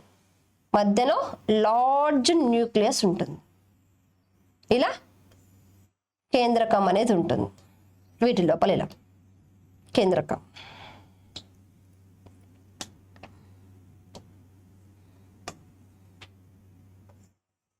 ఓకే, సో ఇది వచ్చేసి ఏంటంటే this is the nucleus. Okay, so యాక్చువల్గా మనకి మొక్క కణంలో చూస్తే ఇలా మొక్క కణం అనుకోండి. ఈ మొక్క కణంలో ఏమవుతుంది మనకి ఇక్కడ అంటే వ్యాక్యూల్స్ అనేవి ఉండాలి, రిక్తికలు అనేవి ఉంటాయి. ఈ రిక్తికలు ఉండి ఇక్కడ మనకి ఏమవుతుంది కేంద్రకం ఉండి, కేంద్రకం చుట్టూరు ఎండోప్లాస్మిక్ రెటికులం ఉంటుంది. దాని తర్వాత మైటోకాండ్రియా, నెక్స్ట్ వ్యాక్యూల్స్, ఇవన్నీ అంటే మనకు క్లోరోప్లాస్ట్ ఇవన్నీ ఉంటాయి. కానీ ఇక్కడ మనకు మెరిస్టమాటిక్ టిష్యూ సెల్స్ లో వ్యాక్యూల్స్ ఉండవు. They do not have the any vacuoles, no vacuoles అండి. So they do not have the vacuoles, రిక్తికలు ఉండవు. విభాజ్య కణజాలంలో మనకి కణాలు అనేవి రిక్తికలను కలిగి ఉండవు. ఇవి నిరంతరం విభజన శక్తిని చూపిస్తాయి. వీటిలో పలుచని కణకవచం ఉంటుంది, లార్జ్ న్యూక్లియస్ పెద్ద కేంద్రకము ఉంటుంది, నెక్స్ట్ డెన్సిటీ సైటోప్లాజం అంటే మనకు తిక్కుగా ఉన్న సైటోప్లాజం అంటే కణ ద్రవ్యం అనేది ఉండడం అనేది జరుగుతుంది. కానీ రిక్తికలు ఉండవు. ఓకే, సో ఇది మనకు మెరిస్టమాటిక్. ఈ మెరిస్టమాటిక్ టిష్యూలో మనకి ఏమవుతున్నాయి 3 టైప్స్ వస్తాయి, అంటే 3 టైప్స్ వస్తాయి. మూడు రకాలు. ఏంటా మూడు రకాలు మనకి ఇక్కడ అంటే one is the apical meristem అని, అంటే అగ్ర విభాజ్య కణజాలం అని, ఇంటర్ క్యాలరీ మెరిస్టెమ్ మధ్యస్థ విభాజ్య కణజాలం. ఇదేమో అగ్ర విభాజ్య కణజాలం, ఇది వచ్చేసి మనకు మధ్యస్థ విభాజ్య కణజాలం అని. తర్వాత లాటరల్ మెరిస్టెమ్ పార్శ్వ విభాజ్య కణజాలం అని చెప్పేసి మూడు రకాలుగా ఉంటాయమ్మా. సో ఏంటి మనకి ఇక్కడ అంటే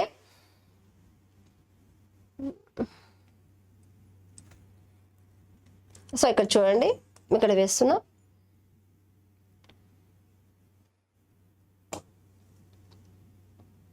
ఇక్కడ ఒక కణం అనుకుందాం, ఇలా లీవ్స్ వచ్చున్నాయి.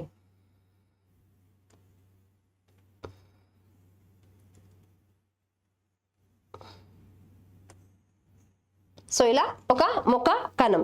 సో ఈ మొక్కలో ఏమవుతుంది మనకి ఇక్కడ అంటే ఇవన్నీ కూడా మనకి పక్కన శాఖలు వస్తున్నాయి. సో వీటి లోపల ఇక్కడ సైడ్స్ కి, ఈ సైడ్స్ కంతా ఉన్నది ఏంటి మనకి ఇక్కడ అంటే that is the lateral meristem పార్శ్వ విభాజ్య కణజాలం. ఈ పార్శ్వ విభాజ్య కణజాలం అనేది విడుతులో చుట్టూ కూడా మనకి చుట్టుకొలతలో మనకి పెరగడానికి ఉపయోగపడింది. అంటే ఇప్పుడు కాండం ఇంత చిన్నగా ఉంది, చిన్న కాండం ఇలా పెద్ద కావడానికి ఉపయోగపడేది ఎవరు ఇక్కడ అంటే సో పార్శ్వ విభాజ్య కణజాలం. ఈ పార్శ్వ విభాజ్య కణజాలం నుంచి ఇక్కడ మనకి ఏమవుతున్నాయి ఇక్కడ అంటే కొమ్మలు వస్తున్నాయి, ఇక్కడ బ్రాంచెస్ అనేవి ఫార్మేషన్ అవుతున్నాయి, లేదా లీవ్స్ వస్తున్నాయి, పత్రాలు. ఈ పత్రాలు వచ్చే ఈ ప్లేస్ లో ఉన్నది ఏంటి మనకి ఇక్కడ అంటే దట్ ఈస్ ద ఇక్కడ ఉన్నది, ఇక్కడ నెక్స్ట్ ఇక్కడ అంటే నోడ్స్ అంటాం వీటిని మనం, కనుపులు అని చెప్పేసి అంటాం. ఈ కనుపుల దగ్గర ఉన్న విభాజకం it is presents at the node అండి, కనుపుల దగ్గర ఉంటుంది. కనుపుల దగ్గర ఉండి ఏం చేస్తుంది, పత్రాలను, శాఖలను, పుష్పాలను, ఫలాలను ఏర్పరచడంలో సహాయపడుతుంది. నెక్స్ట్ ఎపికల్ మెరిస్టెమ్ ఎక్కడ ఉంటుంది మనకి ఇక్కడ అంటే ఇక్కడ టిప్ దగ్గర ఉంటుంది. It is involve for growth. So అగ్ర విభాజ్య కణజాలం ఇది వచ్చేసి ఎవరు మనకంటే this is the apical meristem అని చెప్పేసి, అంటే మొక్క పొడవుగా పెరగడానికి సహాయపడేది అగ్ర విభాజ్య కణజాలము. ఇంటర్ క్యాలరీ అనేదేమో కొమ్మలను అంటే శాఖలను, పత్రాలను, పుష్పాలను, బ్రాంచెస్, లీవ్స్, ఫ్లవర్స్ ను ఫామ్ చేయడంలో ఇన్వాల్వ్ అయ్యేది ఇంటర్ క్యాలరీ. ఎక్కడ ఉంటుంది మనకి ఇది, it is presents at the node, కనుపుల వద్ద ఉంటుంది.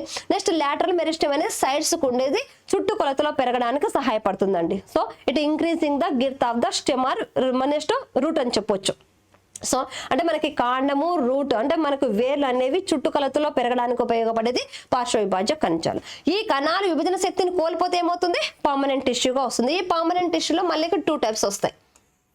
అవి వచ్చేసి ఏంటి, సింపుల్ పర్మనెంట్ టిష్యూ అని, నెక్స్ట్ కాంప్లెక్స్ పర్మనెంట్ టిష్యూ, సరళ విభాజ్య కణజాలం సరళ శాశ్వత కణజాలము, తర్వాత వచ్చేసి మనకి సంక్లిష్ట శాశ్వత కణజాలము. సో ఈ సంక్లిష్ట శాశ్వత కణజాలంలో మళ్ళీ 2 రకాలుగా వస్తాయి. ఏంటవి మనకి ఇక్కడ అంటే జైలం అని, నెక్స్ట్ ఫ్లోయం అని చెప్పేసి దారువు పోషక కణజాలం. నెక్స్ట్ ఈ సరళ శాశ్వత కణజాలంలో మళ్ళీ 3 రకాలు వస్తాయమ్మా. ఏంటా 3 రకాలు మనకి ఇక్కడ అంటే వీటిలో వచ్చేసి ప్యారెన్కైమ మృదు కణజాలం అని, కొలెన్కైమ స్థూలకోణ కణజాలం అని, స్క్లెరెన్కైమ దృఢ కణజాలం అని చెప్పేసి. ఓకే, సో శాశ్వత విభాజ్య కణజాలంలో సో మరి ఈ శాశ్వత విభాజ్య కణజాలంలో సరళ శాశ్వత కణజాలము, అదేవిధంగా సంక్లిష్ట శాశ్వత కణజాలము, simple permanent tissue, complex. Simple permanent tissue మళ్ళీ 3 రకాలు, మృదు కణజాలము, నెక్స్ట్ స్థూలకోణ కణజాలము, దృఢ కణజాలం, ప్యారెన్కైమ, కొలెన్కైమ, స్క్లెరెన్కైమ. కాంప్లెక్స్ లో వచ్చేసి జైలం అండ్ ఫ్లోయం దారు పోషక కణజాలం అనేది ఉండడం అనేది జరుగుతుందమ్మా. సో ఇలా మనకు దీంట్లో మనల్ని అడిగింది మెరిస్టమే కాబట్టి వీటిలో ఏమవుతుంది మనకి చూద్దాం. ఫస్ట్ ఆప్షన్ దట్టమైన కణ ద్రవ్యం అనేది ఉంటుంది, ఎస్ కదా. మనకి సైటోప్లాజం అనేది ఉంది, ఎస్. సన్నని కణ కవచం, ఎస్. సెల్ వాల్ అనేది కూడా సన్నగా ఉంది. పెద్ద కేంద్రకాలు, ఎస్. మనకు పెద్ద న్యూక్లియస్, లార్జ్ న్యూక్లియస్ అనేది ఉంది. మరియు రిక్తికలు లేకపోవడము, ఎస్. నో వ్యాక్యూల్స్, ఇక్కడ మనకు రిక్తికలు అనేవి ఉండవు. సో మన ఆప్షన్ ఏమవుతుంది మనకి ఇక్కడ అంటే first one is the correct answer అవుతుంది.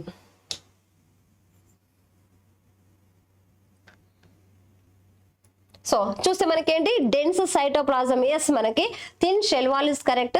Large nucleus and absence of vacuoles, yes మా. సో సెకండ్ ఆప్షన్ చూస్తే డెన్స్ సైటోప్లాజం కరెక్టే, థిన్ షెల్ వాల్ కరెక్టే, large nuclear and large vacuoles ఉండవు నాన్న ఇక్కడ. సో ఇక్కడ మనకి క్రిటికల్ అనేవి ఉండవు. నెక్స్ట్ డెన్స్ సైటోప్లాజం ఇక్కడ కరెక్టే, థిన్ షెల్ వాల్ కరెక్టే, స్మాల్ న్యూక్లీ కాదు లార్జ్ న్యూక్లీ ఉంది, ఆబ్సెన్స్ ఆఫ్ వ్యాక్యూల్స్. ఇక్కడ మనకు స్మాల్ న్యూక్లీ కాదు, ఇక్కడ ఇది మనకి రాంగ్ అవుతుంది, ఇక్కడ ఇది రాంగ్ అవుతుంది. ఎందుకు మనకు ఆప్షన్స్ అనేవి కరెక్ట్ కాదు అనుకుంటే అక్కడ మనకి రాంగ్. డెన్స్ సైటోప్లాజం కరెక్టే, థిక్ షెల్ వాల్ కాదు, ఇక్కడ ఏం రావాలి మనకు థిన్ షెల్ వాల్ రావాలి. ఓకే, సో స్మాల్ న్యూక్లీ ఇక్కడ స్మాల్ న్యూక్లీ కాదు, లార్జ్ వ్యాక్యూల్స్ అసలు వ్యాక్యూల్స్ అనేవి ఉండవు. సో కాబట్టి మనకు అసలు ఫోర్త్ ఆప్షన్ లో మనకు ఒక డెన్స్ సైటోప్లాజం తప్ప ఏవి కూడా కరెక్ట్ కాదు. సో మన కరెక్ట్ ఆన్సర్ ఏమవుతుంది 1 ఈజ్ ద కరెక్ట్ ఆన్సర్ అవుతుంది. Go for next question. So which of the following is not correctly matched, క్రింది వాటిలో ఏది సరిగ్గా సరిపోలా లేదు అని చెప్పేసి అంటున్నాడు. Ginger rhizome, saffron seed, opium capsule, jute stem అని చెప్పేసి, అల్లము కొమ్ము, కుంకుమ పువ్వు విత్తనము, నల్లమందు గుళిక, జనపనార అనేది కాండం అని చెప్పేసి అంటున్నాడు. మరి ఈ క్రింది వాటిలో ఏది సరిపోలేదు? ఇప్పుడు జింజర్ అంటే రైజోమ్ కరెక్టే మనకి ఇక్కడ. సో స్టెమ్ లో వచ్చేసి ఏమవుతుంది మనకి ఇక్కడ అంటే కాండ భాగంలో మనకి ఏమవుతుంది, సో మోడిఫికేషన్స్ అనేవి ఉంటాయి. అండర్ గ్రౌండ్ మోడిఫికేషన్ అని చెప్పేసి, సబ్ ఏరియల్ అంటే underground stem modifications, next sub aerial modifications, next aerial modifications అంటే భూగర్భస్థ కాండ రూపాంతరాలు, నెక్స్ట్ ఉపవాయుగత కాండ రూపాంతరము, వాయుగత కాండ రూపాంతరం అని చెప్పేసి. సో ఇక్కడ మనకి ఈ జింజర్ అనేది ఏంటి మనకంటే స్టెమ్ మోడిఫికేషన్ అంటే రైజోమ్ కిందకు వస్తుంది. సో ఇది వచ్చేసి ఏంటి, it is the under ground stem modification అంటే భూగర్భస్థ కాండ రూపాంతరంగా చెప్పుకుంటాం. సో ఈ అల్లం అనేది కొమ్ముకు కరెక్టే, ఈ కొమ్ము అనేది ఏంటి మనకి అంటే భూగర్భస్థ కాండ రూపాంతరంగా చెప్పుకుంటాం. సో ఈ భూగర్భస్థ కాండ అండర్ గ్రౌండ్ స్టెమ్ మోడిఫికేషన్ లో ఎవరు వస్తారు మనకి రైజోమ్ అనేది కరెక్ట్ వస్తుంది. నెక్స్ట్ వచ్చేసి బల్బ్ అంటే లసనాలు అంటాం. వీటితో పాటు ఇంకెవరు వస్తారు మనకి ఇక్కడ అంటే ట్యూబర్స్ దుంపలు అని చెప్పి చెప్పుకుంటాం. సో ఈ దుంపలు అదే విధంగా మనకి రైజోమ్, అదే విధంగా ఎవరు వస్తారు మనకి ఇక్కడ అంటే కామ్స్ అంటారండి. సో కామ్స్ అనేవి కూడా వన్ టైప్ ఆఫ్ మనకి దుంపలు కానీ చెప్పుకుంటాం. సో ఇలా రైజోమ్ అంటే కొమ్ములు అని చెప్పేసి, బల్బ్ అంటే ఏంటి మనకి ఇక్కడ అంటే లసునము అంటాము. నెక్స్ట్ ట్యూబర్స్ అంటే దుంపలు అని. నెక్స్ట్ కామ్స్ అనేవి కూడా మనకి ఒక రకమైన దుంపలుగా పేర్కొంటాం. ఇవన్నీ కూడా ఏంటి అండర్ గ్రౌండ్ స్టెమ్ మోడిఫికేషన్స్. ఇక్కడ మనకి రైజోమ్ విషయానికి వచ్చేస్తే ఏంటి మనకి ఇక్కడ అంటే అల్లం. సో నార్మల్ గా మనకి అల్లం ఇలా ఉంటుంది కదా, సో ఇలా మనకి ఇలా అల్లం ఉన్నప్పుడు ఈ అల్లంలో మనకి ఏమవుతుందంటే ఒక ఎడ్జ్ లో వచ్చేసి వైట్ కలర్ గా ఉంటుంది. ఒక ఎడ్జ్ వచ్చేసి ఏమవుతుంది మనకంటే ఇలా వైట్ కలర్ లో ఉంటుంది. ఈ వైట్ గా ఉన్న ఈ పార్ట్ నే మనం ఏమంటాం, that is called as the rhizome. దాన్ని ఏమని పిలుస్తున్నాం మనం, రైజోమ్ కొమ్ము అని చెప్పేసి అంటాం. ఈ కొమ్ములో ఉన్న కణాలు అనేవి మనకు విభజన జరపడం వల్ల మనకి అక్కడ ప్రత్యుత్పత్తి అంటే అలైంగిక ప్రత్యుత్పత్తి వెజిటేటివ్ ప్రపగేషన్ జరిగి ఇక్కడ నుంచి ఏమవుతుంది మనకి న్యూగా మళ్ళీ ఇలా లీఫ్లు రావడము అంటే కొత్త అల్లం మొక్క అనేది ఏర్పడడం అనేది జరుగుతుందండి. ఓకే, సో మనకి ఇక్కడ అల్లం, సో అల్లం అనేది ఎలా పెరుగుతుంది మనకి ఇక్కడ అంటే హారిజాంటల్ గా పెరుగుతూ అంటే భూమి లోపల హారిజాంటల్ గా అంటే ఇలా మనకు సమాంతరంగా పెరుగుతూ పోతుంటుంది. ఓకే, సో నెక్స్ట్ అదే రైజోమ్ కి మనం ఇంకా దీంతో పాటు ఎవరు చెప్పుకుంటాం మనం ఇక్కడ అంటే టర్మరిక్ పసుపు అనేది ఉంటుంది. సో పసుపు ఏం పెరుగుతుంది మనకి ఇక్కడ అంటే పసుపు అనేది ఇలా పసుపు వచ్చేసి ఎలా అవుతుంది మనకి ఇక్కడ అంటే వర్టికల్ గా గ్రోత్ అవుతుందండి. ఇలా పసుపు కొమ్ములు అనేవి ఏమవుతాయి మనకంటే ఇలా వర్టికల్ గా గ్రోత్ అవుతుంటాయి అంటే నిలువుగా పెరుగుతాయి. ఇది కూడా మనకి అండర్ గ్రౌండే. సో రైజోమ్ కి కొమ్ముకి ఎగ్జాంపుల్ గా అల్లము చెప్పుకుంటాం, అదే విధంగా టర్మరిక్ పసుపు అనేది చెప్పుకుంటాం. అల్లం అనేది ఏమో హారిజాంటల్ గా పెరుగుతుంటే సో పసుపు అనేది ఏమవుతుంది వర్టికల్ గా, అల్లం అనేది సమాంతరంగా పెరుగుతుంది, పసుపు అనేది ఏమవుతుంది నిలువుగా పెరగడం అనేది జరుగుతుంది. సో ఇది వచ్చేసి హారిజాంటల్ గా అంటే సమాంతరంగా, ఇది వచ్చేసి ఎలా పెరుగుతుంది మనకు వర్టికల్ గా పెరగడం అనేది జరుగుతుంది. సో ఇవి రెండు కూడా మనకి సో రైజోమ్ కి ఎగ్జాంపుల్ చెప్పుకుంటాం. నెక్స్ట్ ఇక్కడ బల్బ్ అని చెప్తున్నాం. మరి లసనానికి ఎగ్జాంపుల్ గా ఎవరు చెప్పుకుంటాం మనం ఇక్కడ అంటే ఆనియన్, ఉల్లి మరియు వెల్లుల్లి అనేవి మనకు ఎగ్జాంపుల్ గా చెప్పుకుంటాం. నెక్స్ట్ ట్యూబర్ కింద ఎగ్జాంపుల్ ఏం చెప్పుకుంటాం మనం ఇక్కడ అంటే పొటాటో, బంగాళాదుంప. సో బంగాళాదుంపలు అనేవి కూడా భూగర్భస్థ కాండ రూపాంతరాలుగా చెప్పుకుంటాం. నెక్స్ట్ కామ్స్ అనేవి ఎవరు మనకి ఇక్కడ అంటే పొలకేషియా అంటాం, అంటే మనకు చామ దుంపలు అని చెప్పేసి. సో ఈ చామ దుంపలు అనేవి మనకు పెద్దగా ఉండి ఈ చామ దుంప అనేది కూడా మనకి ఏంటి భూగర్భస్థ కాండ రూపాంతరంగా చెప్పడం అనేది జరుగుతుంది. సో ఇది మనకి కరెక్ట్ వన్. నెక్స్ట్ సాఫ్రాన్ కుంకుమ పువ్వు. మరి కుంకుమ పువ్వు అనేది విత్తనం కాదు. కుంకుమ పువ్వు అనేది ఏంటి మనకు విత్తనం కాదుమా. ఓకే, ఏంటా కుంకుమ పువ్వు ఎక్కడి నుంచి వస్తుంది మనకి ఇక్కడ అంటే it is not the seed, it is getting from the stigma of the flower. కీలాగ్రం నుంచి వస్తుంది. పుష్పంలో ఉన్న కీలాగ్రం నుంచి మనకి కుంకుమ పువ్వును సేకరించడం అనేది జరుగుతుంది. సో పుష్పం లోపల మనకి ఇలా పుష్పం అనేది ఉంటే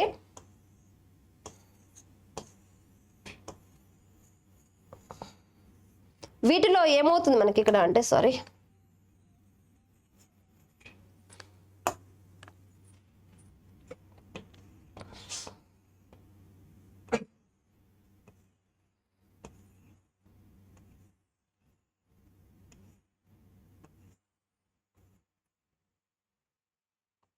ఇవి పుష్పం లోపల 4 భాగాలు ఉంటాయి. ఈ 4 భాగాలలో ఏమవుతుంది మనకి ఇక్కడ అంటే దే ఆర్ ద సెపల్స్, లేదా దీన్ని మనం క్యాలిక్స్ అంటాం, అంటే రక్షక పత్రాలని. ఇవి వచ్చేసి ఏంటి మనకు పెటల్స్, ఆకర్షణ పత్రాలు అని చెప్పేసి. వీటిలో ఏమవుతుంది మనకి ఇక్కడ అంటే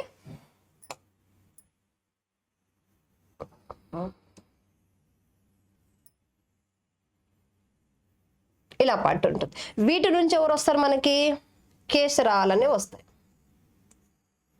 ఇలా.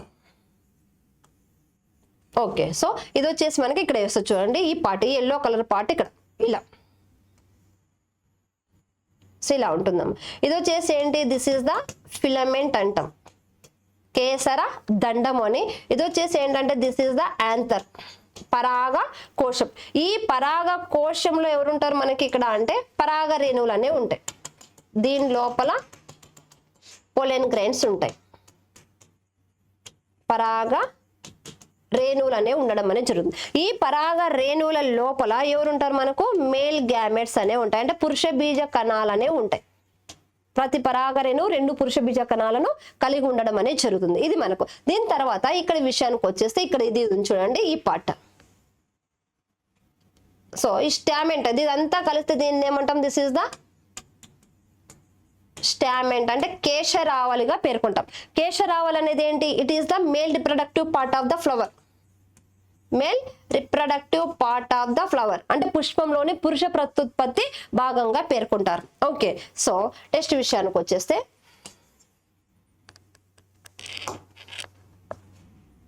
ఇట్లా ఈ మిడిల్ వన్ ఇక్కడ చూస్తే ఇది వచ్చేసి మనకు స్త్రీ ప్రత్యుత్పత్తి భాగం ఇదండి ఇక్కడ. సో దీని లోపల ఇక్కడ ఎవరు ఉంటారు మనకు,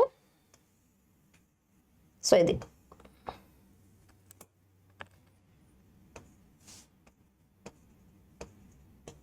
ఓకే. సో ఇదంతా కలిసి ఇక్కడ మనకి ఎవరు ఉంటారంటే 3 భాగాలు వస్తాయి. ఎవరు ఆ 3 భాగాల్లో మనకి ఇక్కడ అంటే దిస్ ఈస్ స్టిగ్మా.